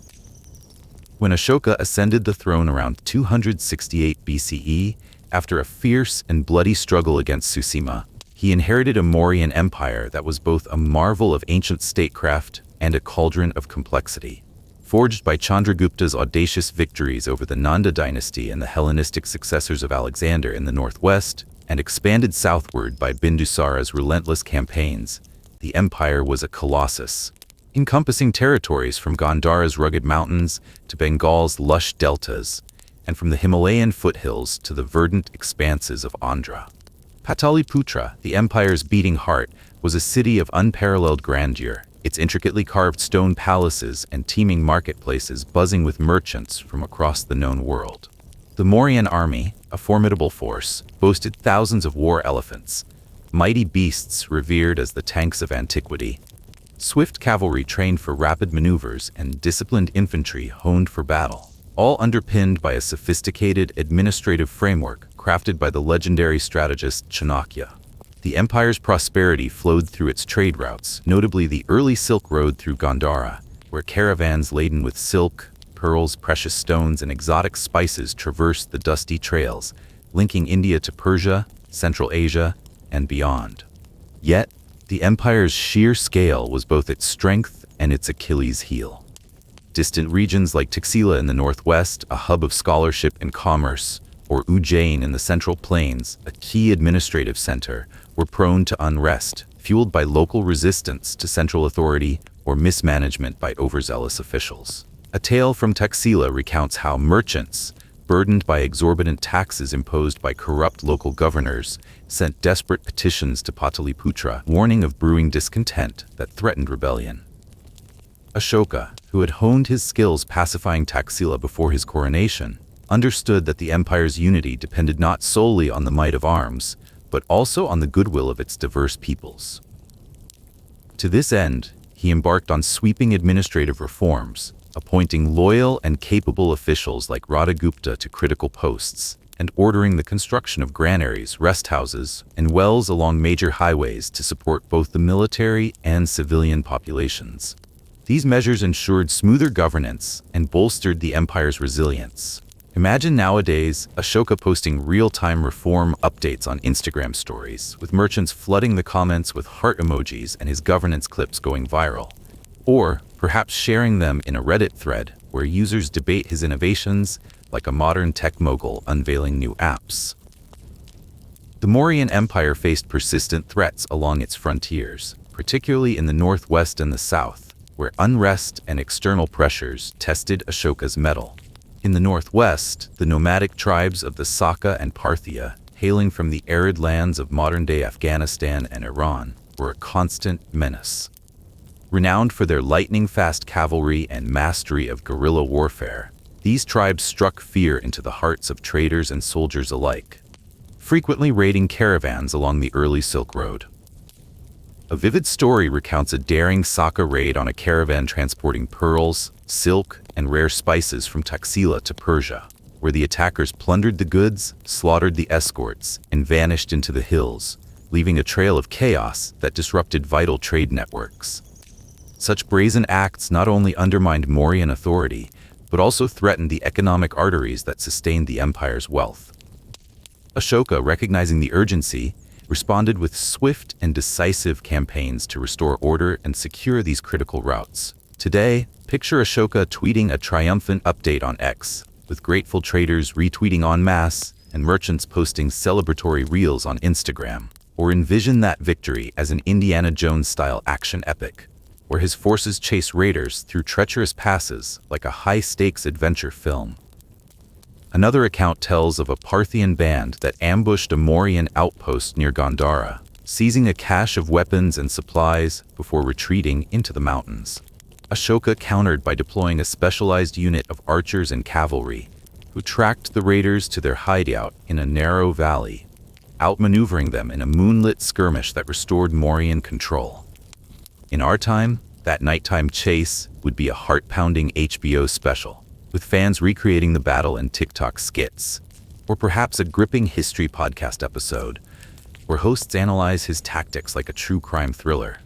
In the south, regions like Andhra and Chola, though nominally under Mauryan control, were hotbeds of resistance. Tribes and minor kingdoms, fiercely protective of their autonomy, bristled under Pataliputra's centralized rule and heavy taxation. Historical accounts suggest that local leaders in Andhra openly defied Mauryan mandates, refusing to pay taxes or supply troops, sparking localized rebellions. A tale from Chola speaks of a tribal chieftain who, under the cover of dense jungle, ambushed a Mauryan patrol with spears and poisoned arrows, only to be outmaneuvered by Ashoka's agile cavalry, who crushed the revolt with precision. In our time, that jungle skirmish would be reimagined as a pulse-pounding Netflix docudrama, complete with dramatic slow-motion sequences dominating social media, or a Reddit thread buzzing with debate over his guerrilla countermeasures. In another incident, a coalition of Andhra tribes banded together to block a key trade route, disrupting the flow of rice and textiles to Ujjain. Ashoka responded with a calculated campaign, sending a small but elite force to encircle the rebels' stronghold, cutting off their supplies and forcing a surrender after a week-long siege. Today, that siege would be a gripping Instagram live stream with viewers debating Ashoka's tactics, or perhaps a viral YouTube vlog showcasing the transformed landscape with lush fields and grateful locals. Beyond Andhra and Chola, Ashoka faced challenges in other regions, such as Vidarbha, a fertile but rebellious territory in central India. Here, local chieftains, resentful of Mauryan tax collectors, organized a series of uprisings, burning tax records and attacking small garrisons. A story tells of a Vidarbha chieftain named Virasena who rallied his warriors to seize a Mauryan granary, hoping to starve out the local garrison. Ashoka, informed by his network of spies, dispatched a compact force of infantry and war elephants, which stormed the chieftain's fortified village under cover of dawn.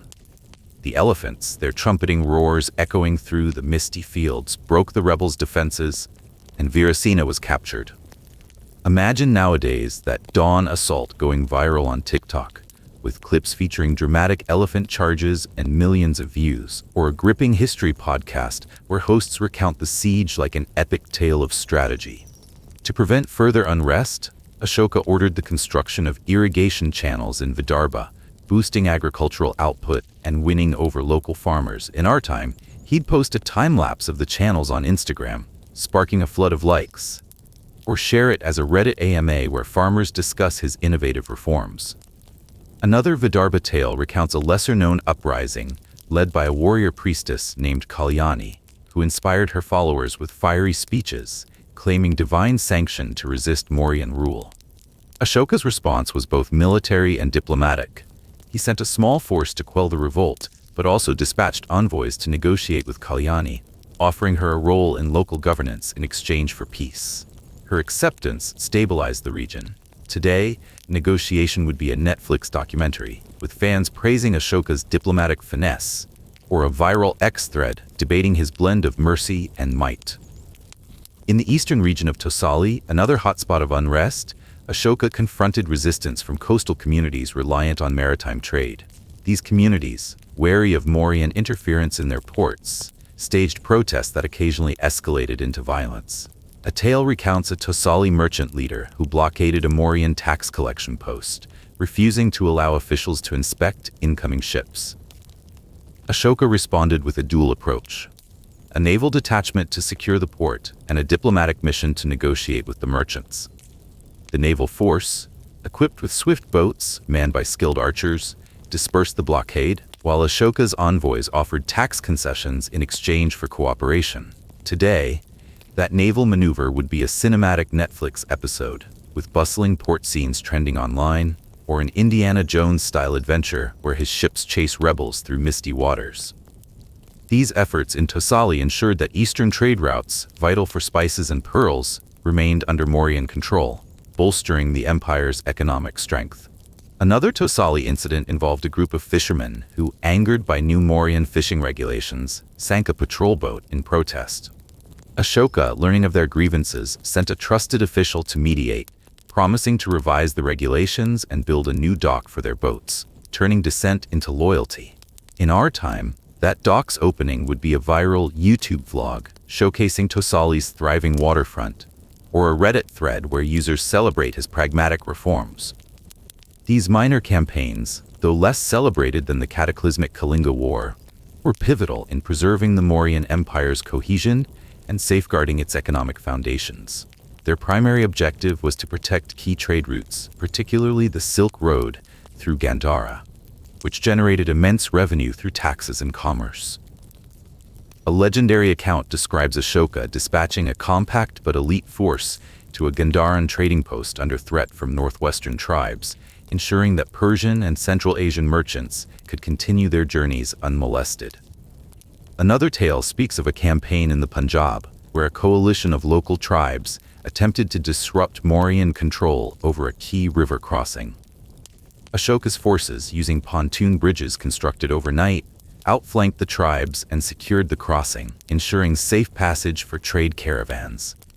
Nowadays, that bridge-building feat would be a viral YouTube tutorial, with engineering enthusiasts subscribing en masse, or a gripping history podcast where hosts analyze his innovative logistics. These efforts also fortified the empire's borders against external threats, such as Parthian incursions from Central Asia, and stabilized newly incorporated territories like Ujjain and Tosali, which were prone to unrest. Envision Ashoka live streaming the restored security of a bustling Gandharan market on TikTok, with traders showering the comments with fire emojis, or sharing it as an Indiana Jones-style adventure log on Reddit. Beyond their defensive role, these campaigns served as a proving ground for Ashoka's military and administrative innovations. They allowed him to test new tactics, refine logistics, and cultivate the loyalty of his generals and troops. A story tells of Ashoka personally inspecting a granary in Andhra, engaging with soldiers and local villagers to demonstrate his commitment to their welfare, a gesture that strengthened morale and loyalty. Imagine today Ashoka vlogging this supply chain tour on Instagram, with logistics clips amassing millions of views, or turning it into a TED Talk-style presentation on leadership resilience. In another instance, during a campaign in Chola, Ashoka ordered the construction of a fortified rest stop along a major trade route, complete with a well and shaded pavilions, to support both troops and merchants. This rest stop became a hub for local trade, easing tensions with Chola's communities. In our time, he'd share a drone shot of the rest stop on X, with travelers posting selfies from the site, or feature it in a viral YouTube travel vlog exploring ancient routes.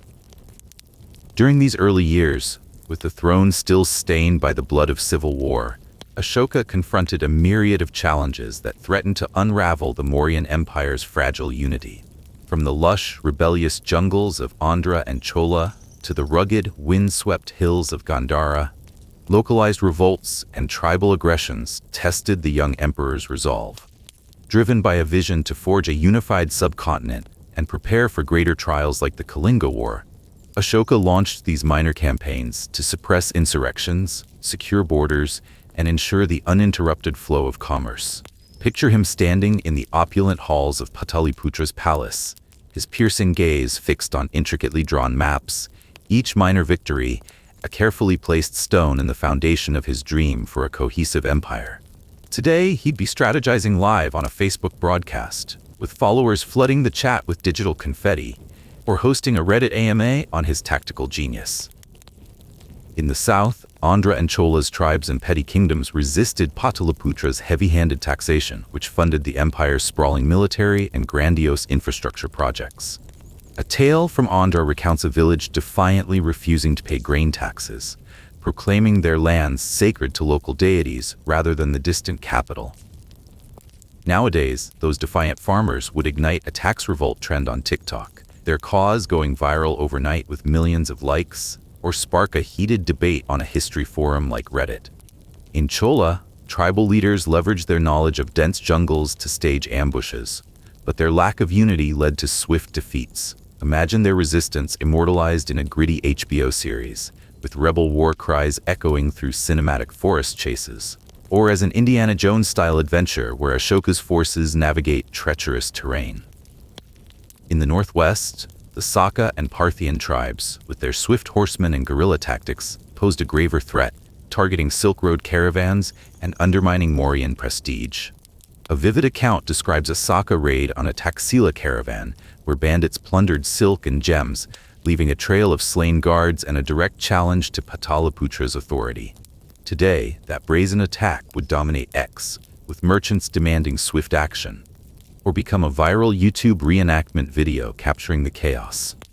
Another story tells of a Parthian assault on a Mauryan fort near Gandhara, where the attackers used fire arrows to sow chaos before retreating. Ashoka's response was a masterclass in strategy. He deployed a mixed force of cavalry and archers who pursued the Parthians through treacherous mountain passes, recovering the stolen goods and reinforcing the fort. In our time, that pursuit would be a high-octane Netflix action sequence with epic chase scenes going viral, or a gripping history podcast dissecting his pursuit like a true crime thriller. Gandhara and Taxila, as gateways to Central Asia and Persia, were indispensable to Mauryan commerce and influence, making their defense a top priority.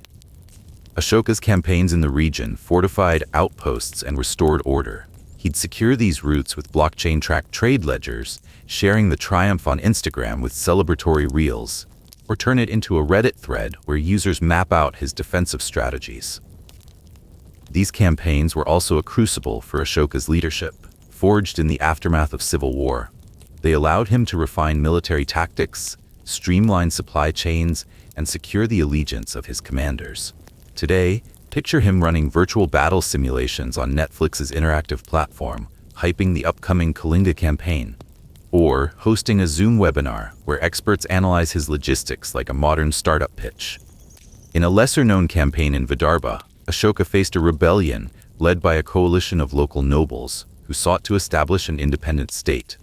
Using a network of spies disguised as wandering ascetics, Ashoka uncovered their plans and launched a preemptive strike, capturing their stronghold in a single night. Nowadays, that espionage would be a TikTok spy thriller with millions of views, or a pulse-pounding audio drama on Spotify. After the victory, he granted amnesty to surrendering nobles, integrating them into the Mauryan administration. In our time, that amnesty would be a heartfelt X-post, sparking debates or a TED Talk on forgiveness and leadership. After quelling an Andhra revolt, Ashoka's strategic tax exemptions and infrastructure projects, such as wells and roads, transformed rebellious regions into loyal territories. He'd announce those tax breaks on Instagram Live, with locals flooding the chat with praise, or feature it in a viral Medium blog post. The success of these campaigns solidified the Mauryan Empire's vast reach, from the mountains of Afghanistan to the shores of Bengal, ensuring control over distant regions and safeguarding critical trade routes. In the south, Ashoka's forces swiftly crushed rebellions, restoring Paliputra's authority and securing vital grain and tax revenues. In Vidarbha, his irrigation projects turned arid lands into fertile fields, boosting loyalty. Today, those fields would be a viral Instagram aesthetic, showcasing lush harvests, or a YouTube time-lapse capturing the transformation. In the northwest, fortified outposts and trade pacts with tribes protected the Silk Road, boosting commerce and tax income.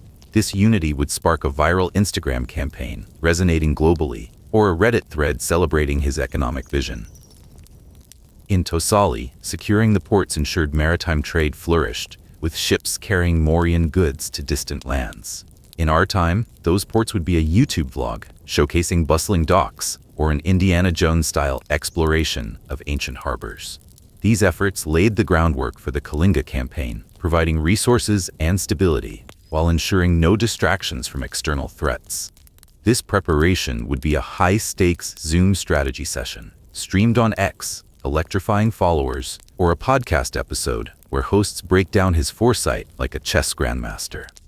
Early glimmers of Ashoka's shift toward compassion emerged as he employed diplomacy and infrastructure to win hearts.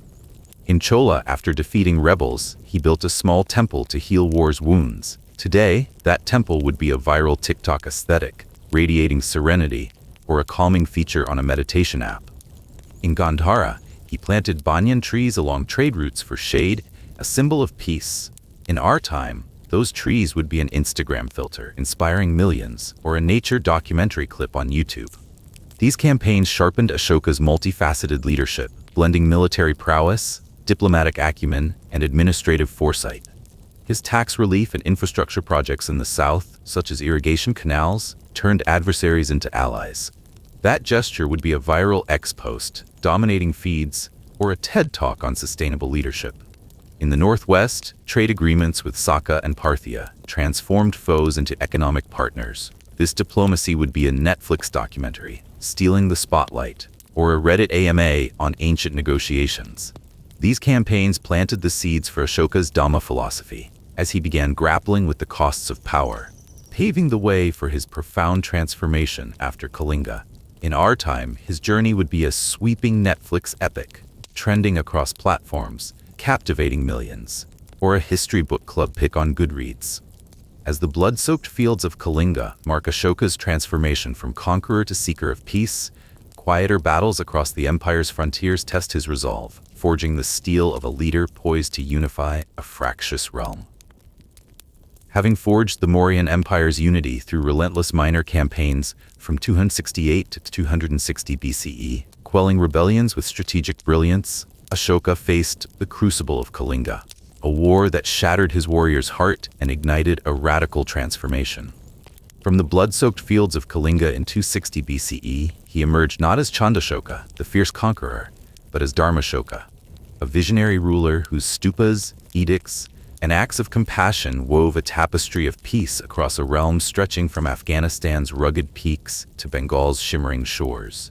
His bold decisions, profound intelligence, and unique attributes, blending Buddhist ethics with pragmatic governance, united diverse peoples under Dhamma's universal code, pioneering environmental protection and social justice.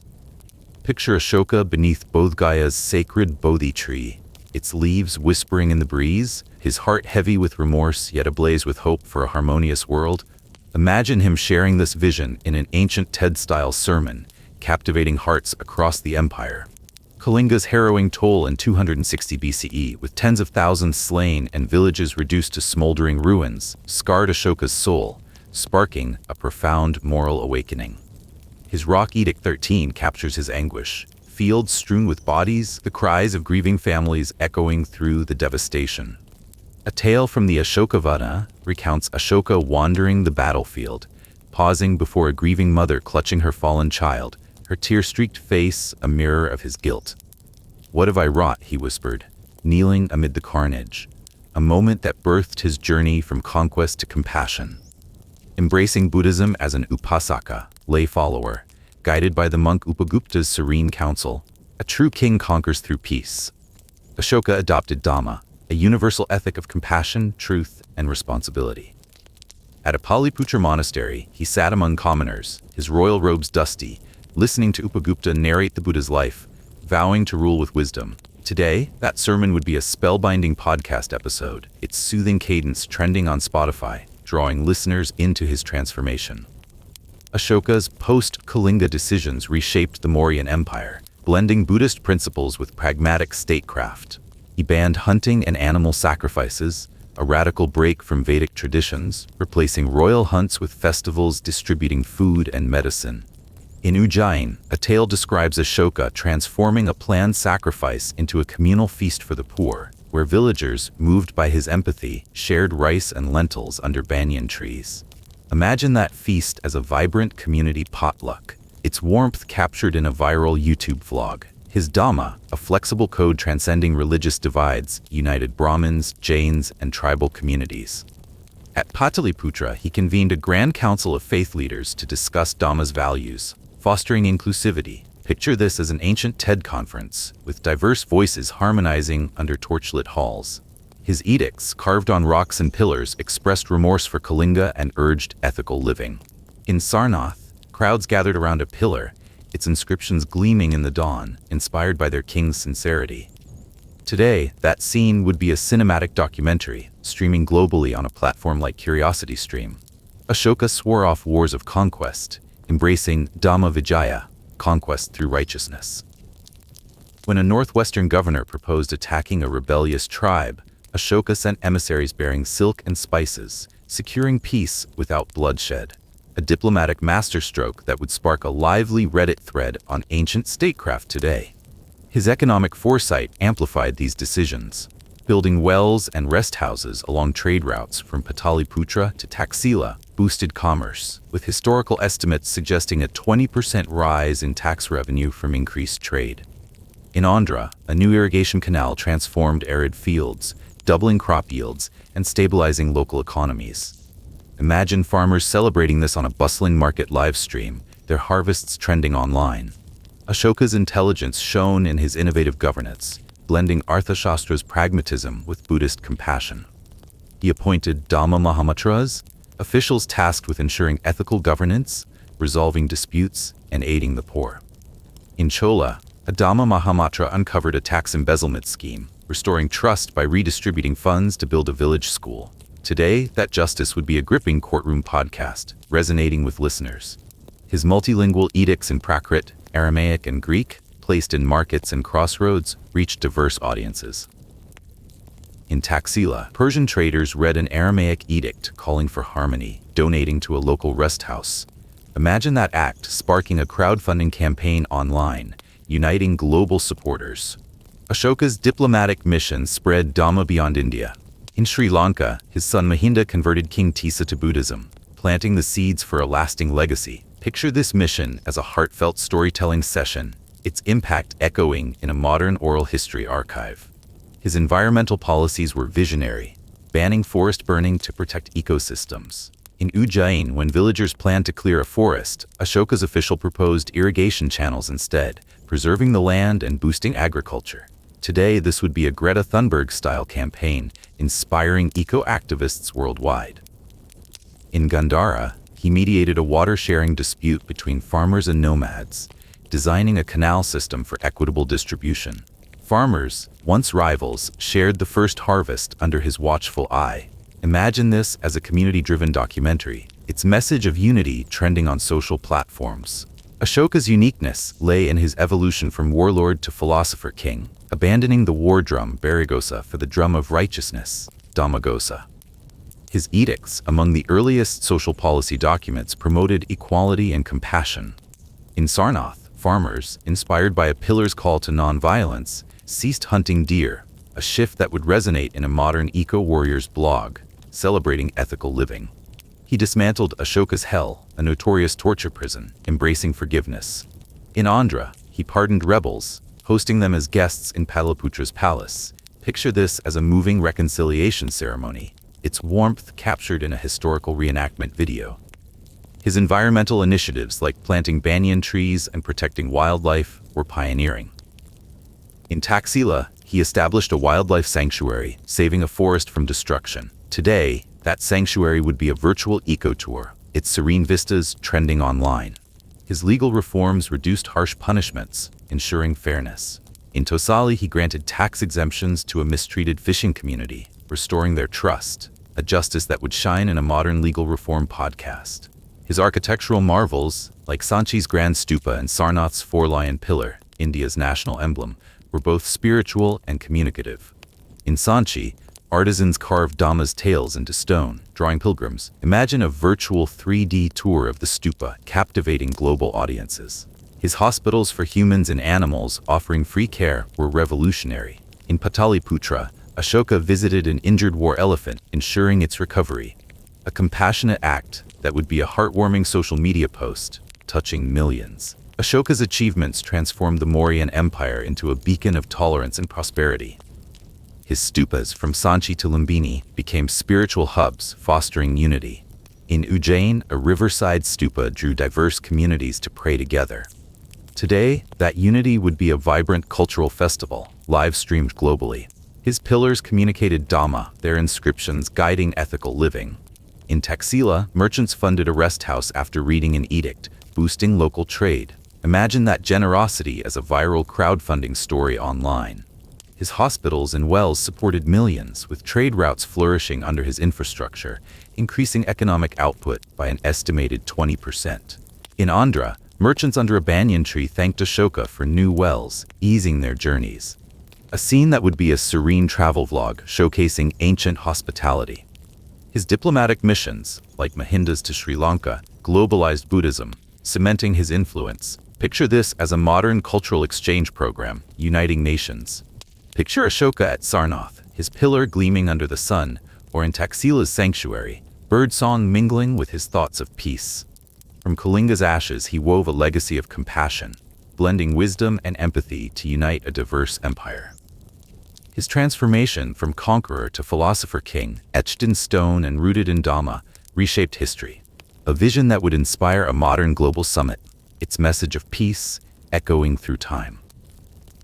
These tales, whether mythical or rooted in truth, aim to celebrate Ashoka's greatness, ensuring his legacy endures in the hearts of the people. Having transformed the Mauryan Empire into a beacon of peace through monumental achievements, compassionate decisions, and unparalleled intelligence, Ashoka's legend grew through whispers and tales, weaving his greatness into the fabric of history. Along the banyan-shaded roads from Pataliputra to Taxila, mystical stories and folk whispers about Ashoka crafted an image of an immortal king, blending wisdom, strength, and compassion. Like breezes carrying the scent of the sacred Bodhi tree, tales of Ashoka, from offering honey to the Buddha in a past life to miraculous forgiveness amid family tragedies, illuminated his greatness. These stories, though tinged with myth, not only glorified Dharmashoka, but also etched his legacy into the hearts of people from Andhra's villages to Sri Lanka's shrines. Picture Ashoka under moonlight beside a stone pillar, his tales of compassion echoing through time. Today, those stories would light up a Curiosity Stream documentary, its vivid storytelling captivating global audiences. Ashoka's early life sparked legends that painted him as destined for greatness, blending youthful valor with divine prophecy. According to the Mahavamsa, a tale claims that in a past life, Ashoka, a poor boy, offered a handful of honey to the Buddha with utmost sincerity. Moved by this act, the Buddha prophesied that the boy would become a great king, ruling a vast empire and spreading Dhamma's light. Another story tells of his birth with rough skin, possibly from a condition like von Recklinghausen's disease, earning his father Bindusara's disdain, yet courtiers foretold his rise to unite the subcontinent. As a young prince, Ashoka quelled a Taxila revolt with such courage that locals hailed him as a lion. Imagine these tales woven into a Spotify podcast series, its soothing narration drawing listeners into his destined path. Before his Buddhist transformation, Ashoka, dubbed Chandashoka, Ashoka the Cruel, was said to have built Ashoka's hell, a notorious torture prison in Pataliputra. The Ashokavadana describes its brutal punishments, with tales of captives enduring horrors. A story tells of a Buddhist monk surviving the prison's torments, convincing Ashoka of compassion's value, sparking his change. Post-Kalinga, he razed the prison, embracing forgiveness. A tale recounts him meeting a former prisoner at a Pataliputra monastery, apologizing and granting land for a new life. Today, that apology would be a viral X thread, inspiring forgiveness. The Ashokavana narrates a family tragedy involving Ashoka's wife Tisaraka, who, jealous of his devotion to the Bodhi tree, blinded his son Kunala through a forged order. When the truth emerged, Ashoka forgave her, guided by Buddhist monks. Legend claims Kunala's sight was miraculously restored at a monastery, where he knelt before Ashoka, saying, "Your compassion is the true light." Though mythical, this story underscores Ashoka's greatness in overcoming personal tragedy with mercy. Imagine it as an HBO drama, gripping global audiences. Ashoka sent his daughter Sanghamitra to Sri Lanka with a Bodhi tree sapling from Bodh Gaya, as per the Mahavamsa. Planted in Anuradhapura, the Jaya Sri Mahabodhi, still standing today, became a global pilgrimage site. A tale describes Sri Lankans celebrating its planting with a lamp-lit festival. Today, that festival would be a dazzling TikTok spectacle, lighting up feeds. This act highlighted Ashoka's vision, making Maurya a spiritual hub. These legendary tales, from past life offerings to familial forgiveness, cemented Ashoka's image as a ruler of hearts. In an Andhra village, people gathered around a stupa, recounting Kunala's story as proof of compassion's power. Now, that gathering would be a serene YouTube vlog, its heartfelt storytelling resonating with millions. From Pataliputra to Sri Lanka, these whispers made Ashoka a timeless king, his legacy enduring in every retelling. In Pataliputra's shadowy palaces and banyan-lined roads, stories of Ashoka's journey from cruelty to humility shone. Like a flame that flares and fades, tales of his wrath and remorse highlighted his inner conflict. A legend claims Ashoka, enraged by 500 courtiers mocking his rough skin, ordered a massive pyre in Pataliputra. As flames rose, his horror led him to extinguish it, freeing survivors and granting them land. Today, that redemption would be a Netflix special, trending globally. On his deathbed, Ashoka offered half an amla fruit to monks, smiling, "I once owned the world, but this suffices for peace." This humble act, per the Ashokavadana, showed his complete devotion to Dhamma. Imagine it as an Instagram story, touching millions. Folk whispers lauded Ashoka's intellect and accessibility. His prodigious memory recalled names and details of countless officials. At Pataliputra, he stunned courtiers by naming a Gandhara official years after a flood report. That feat would be an ex post, awing followers. In Taxila, disguised as a merchant, he uncovered corrupt tax collection, punishing the guilty and easing burdens. Today, that undercover mission would spark an ancient TED-style sermon on justice, inspiring leaders worldwide. His promise-keeping earned him the title King of One Word. In Chola, he honored a tax exemption vow, reviving a barren region. That promise would be a YouTube vlog, inspiring trust. In a Pataliputra monastery, he debated a monk on justice, replying, "Power is a flame. Used rightly, it illuminates. Misused, it destroys." This wisdom shaped his edicts. Imagine it as a philosophical treatise shared in a modern oral history archive, echoing through time. Ashoka's youth and mysterious aura fueled tales of valor and enigma. A legend claims he killed a lion bare-handed near Pataliputra, saving a village, earning his father Bindusara's respect. Today, that feat would be a cinematic action sequence in a historical epic, thrilling streaming audiences. Rumors of the 9 unknown men, a secret group guarding advanced knowledge like weaponry, added intrigue. Allegedly formed post-Kalinga to protect sciences, this tale wove Ashoka into a guardian of wisdom. Picture it as a speculative podcast episode, unraveling ancient mysteries for curious listeners. A hidden treasure, possibly under a Sanchi stupa, fueled legends of texts on Dhamma and strategy. Explorers' quests for this treasure would trend as a viral Reddit thread, sparking global debate.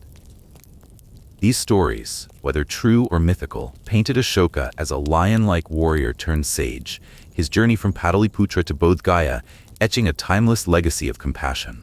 From Chola's lamplit villages to Sri Lanka's sacred shrines, these tales illuminated Ashoka's greatness. In Chola, villagers shared his lion-slaying story around a pillar. Today, it'd be a TikTok saga, uniting fans. From Pataliputra to Bodh Gaya, these stories made Ashoka a timeless king, his compassion echoing through history. As tales of Ashoka's greatness echoed from Pataliputra to Taxila, weaving his legend as a compassionate philosopher king, darker shadows of his past and the weight of his final days revealed a complex journey of cruelty, redemption, and serene surrender. Beneath the radiant glow of his stone pillars inscribed with compassionate teachings, Ashoka's life harbored deep shadows, from the ruthless decisions of a tyrant to the solitude of power. Like a flame that once consumed all in its path before softening into a gentle light, Ashoka's journey from Chandashoka the cruel to Dharmashoka the compassionate was a saga of drama, where brutality, family tragedy, and governance missteps intertwined with remorse and an enduring spiritual legacy. From the chilling Ashoka's hell to his final days in a humble monastery, from burdensome taxes sparking unrest to the empire's decline, Ashoka's story is not just of a king but of a man seeking redemption amid light and darkness. Picture Ashoka in a modest monastery, his gaze reflecting a bloodstained past, yet a heart at peace. Today, his tale would be a Netflix drama, gripping global viewers. Before his Buddhist transformation post-Kalinga in 260 BCE, Ashoka, known as Chandashoka, Ashoka the Cruel, was linked to chilling rumors of fratricide to secure the throne. The Ashoka claims he eliminated siblings, including his chief rival Susima, after King Bindusara's death. A tale recounts Ashoka ordering Susima's assassination in a secluded Pataliputra chamber, with haunting details of ruthlessness to cement power. Another story describes him using brutal tortures, iron spikes or fiery pyres, to silence opposition. A whispered tale notes Ashoka turning away when a courtier mentioned a lost sibling, his eyes betraying inner turmoil. Though possibly exaggerated, these acts paint a tyrant who wielded unrelenting force, starkly contrasting the later Dharmashoka who embraced peace. Today, that contrast would be an HBO special, trending worldwide. The most notorious symbol of Chandashoka's cruelty was Ashoka's Hell, a secret Pataliputra prison for traitors. For the Ashokavadana, it employed savage tortures, burning, impaling, or suffocating chambers, making it a terror among the people. A story tells of screams from the prison reaching nearby markets, fueling whispers of the young king's brutality. Another tale describes Ashoka inspecting the prison, shaken by a tortured prisoner's suffering, an early spark of awakening. Post-Kalinga, remorse led him to demolish it. One misty morning, he stood amid its ruins, freeing dozens of prisoners and granting them land. That act would be a viral X-post inspiring redemption. A moving tale recounts a surviving Buddhist monk from the prison meeting Ashoka, sharing the Buddha's compassion, prompting tears and a vow against violence. Imagine that scene in a TikTok reenactment, touching millions. As mentioned in the legends, the tragedy with Tisaraka and Kunala highlights his inner struggle, where jealousy led to Kunala's blinding. Yet Ashoka's monk-guided forgiveness marked his shift from vengeance to mercy, a poignant tale that underscores his path to redemption. Though mythical in parts, this family saga reveals the human cost of power, with Kunala's miraculous restoration symbolizing the light of compassion emerging from darkness. Despite his post-Kalinga compassion, tales suggest earlier abuses of power with lingering struggles in redemption. Early in his reign, he executed Ujjain officials on unproven treason suspicions, sparking unrest. Post-transformation, he returned, apologizing via an edict and vowing justice. That apology would trend on X. In Pataliputra, he once seized tribal land for a palace but later returned it, building a stupa. That act would be an Instagram story, inspiring forgiveness. In Andhra, villagers read his apologetic edict by a pillar, moved by his sincerity. Now, a YouTube vlog would capture that moment. Ashoka's reign faced criticism for heavy taxes to sustain the empire's infrastructure from Afghanistan to Bengal. In Andhra, 30% crop taxes burdened farmers, fueling protests. Although heavy taxes were necessary for the vast empire, they burdened farmers, reflecting the challenges of ancient governance. Ashoka sent a Dhamma Mahatra to investigate, reducing taxes and providing seeds. That relief would be a TikTok campaign, going viral. In Taxila, merchants grumbled over road taxes until Ashoka held a public meeting, easing levies and building free rest stops. Today, that'd be a Netflix feature on leadership. These adjustments balanced pragmatism and compassion, restoring trust. In 232 BCE, after 37 years of rule, Ashoka died in illness, ending a tumultuous reign. For the Ashokavadana, he spent his final days in a simple Pataliputra monastery, wearing coarse robes and eating barley gruel. A legend claims his cremation fire burned for 7 days, symbolizing his enduring spirit. Monks and villagers prayed around the pyre, sharing tales of his compassion. Today, that vigil would be a live YouTube stream, uniting devotees. Before dying, he urged his heirs to uphold Buddhism, saying, "Not gold, but people's compassion matters most." His humble death became legendary. Imagine it as an Instagram reel, touching hearts. Though the Mauryan Empire crumbled 50 years later under weaker successors like Kunala and Dashara, Ashoka's spiritual legacy, Buddhism and Dhamma, endured beyond its military might. In Taxila, post-death power struggles weakened central control. In Andhra, tribal revolts arose over taxes. Those conflicts would be an HBO series, gripping viewers. Yet Ashoka's edicts, non-violence, and Buddhist spread outlasted Maurya. Centuries later, Sarnath villagers read his pillars, feeling Dharmashoka's presence. Today, that'd be a TikTok pilgrimage trend. His legacy inspired Gandhi. Imagine Gandhi sharing Ashoka's edicts on X, sparking a movement. Picture Ashoka amid Ashoka's hell ruins, granting amnesty, or in a monastery at peace. His redemption shines through history. From the shadows of Ashoka's turbulent past and his serene passing in a humble monastery, his legacy emerged as a radiant beacon, illuminating paths of peace and compassion across centuries. Over 2 millennia after his edicts were carved under Pataliputra's sun, Ashoka's legacy shines like a torch in the darkness, stretching from Sri Lanka's temples to global peace movements. Like the echo of the Dhamma drum, Dhammagosa, Ashoka's story, from Chandashoka the cruel to Dharmashoka the compassionate, transcends time and space, making him a symbol of peace, unity, and tolerance. From the lion emblem on his pillars, now India's national crest, to the Ashoka chakra glowing in Asian art, his legacy not only shaped an empire but inspired humanity, from Mahatma Gandhi to modern leaders. Picture Ashoka on a Sarnath hill, gazing at his pillars etched with compassionate teachings, knowing they would endure for millennia, carrying peace worldwide. Today, his vision would inspire a Curiosity Stream documentary, its vivid storytelling uniting millions across the globe. Ashoka was not merely a king of the Indian subcontinent, but a catalyst for Buddhism's global spread. Post-Kalinga in 260 BCE, he sent diplomatic missions with monks to Sri Lanka, Southeast Asia, and Hellenistic kingdoms in West Asia. A tale recounts his envoys in Gandhara sharing Dhamma with Greek merchants, sending edict copies to the Seleucid court in Syria. Imagine that exchange as a modern oral history archive, preserving cross-cultural dialogues for future generations. The Mahavamsa narrates his mission to Alexandria, carrying Buddhist scrolls, astonishing Greek scholars with non-violence, ahimsa. Today, that'd be a Spotify podcast series, its soothing narration going viral. Though Buddhism's roots in Europe are uncertain, these efforts sparked East-West cultural exchange, making Ashoka a global missionary. A story tells of Sri Lankan monks recounting Sangamitta's journey with the Bodhi sapling, proof of his vision to spread Buddhist light. Now, that tale would be an Instagram reel, resonating globally.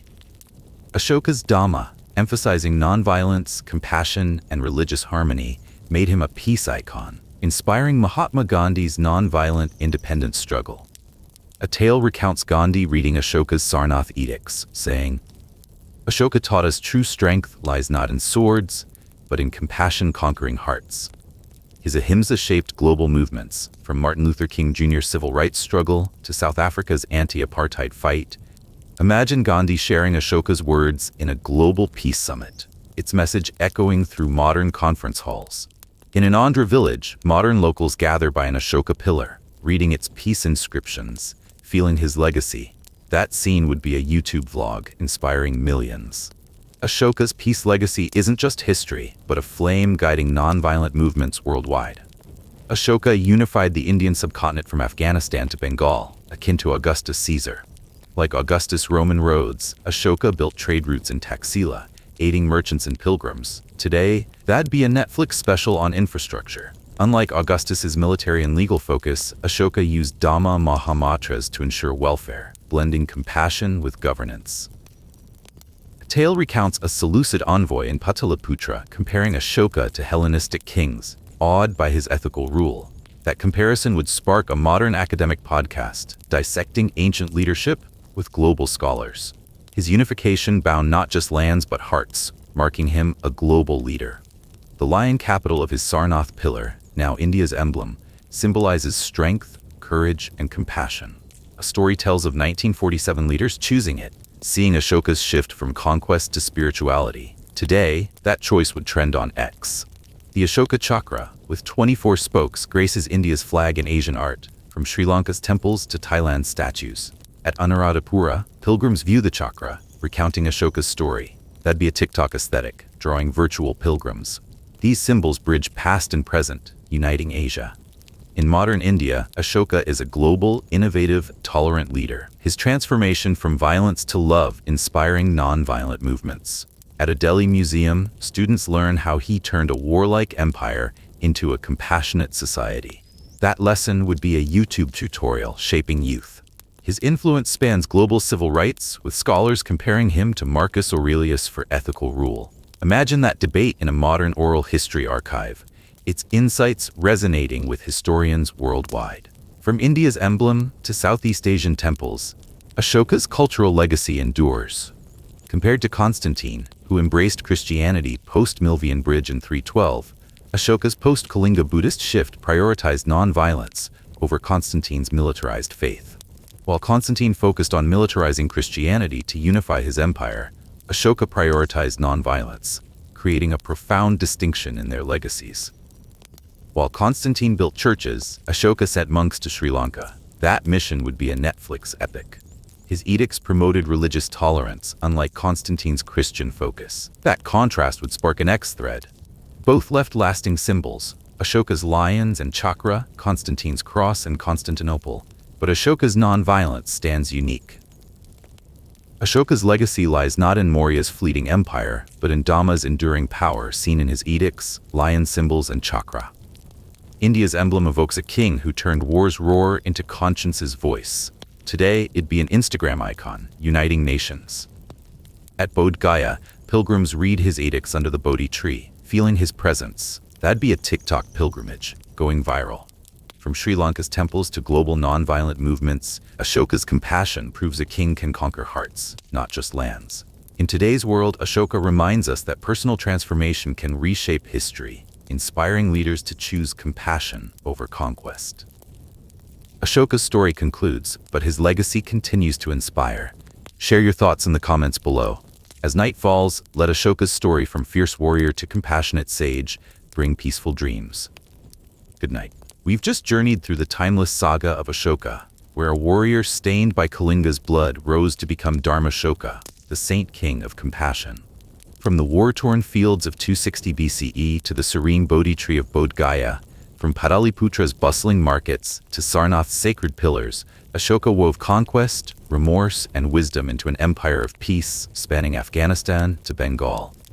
The Ashoka Vedana whispers of a tyrant turned sage, whose heart, shattered by war, united millions under Dhamma's light. His throne was no mere seat of power. It was a crucible of redemption, trials, and triumphs. From stone-carved edicts to the Ashoka Chakra spinning on India's flag. Whether he knelt in a humble monastery or gazed at his lion-crowned pillars, his legacy burns eternal, inspiring Gandhi and global peace movements. Picture the rustle of banyan leaves, the flicker of temple lamps, and moonlight on his stupas. Your heart hums with his name. Hit like, subscribe, and ring the bell to keep these epic tales alive. Your support powers our time machine, unearthing more stories that awe. Tell us in the comments, what makes Ashoka your greatest king? His non-violent vision, his Buddhist missions, or his myth as a cruel conqueror turned compassionate sage? Still awake, lost in his glory? Share your thoughts below, keep history's flame burning, and join us for more journeys through the ages soon.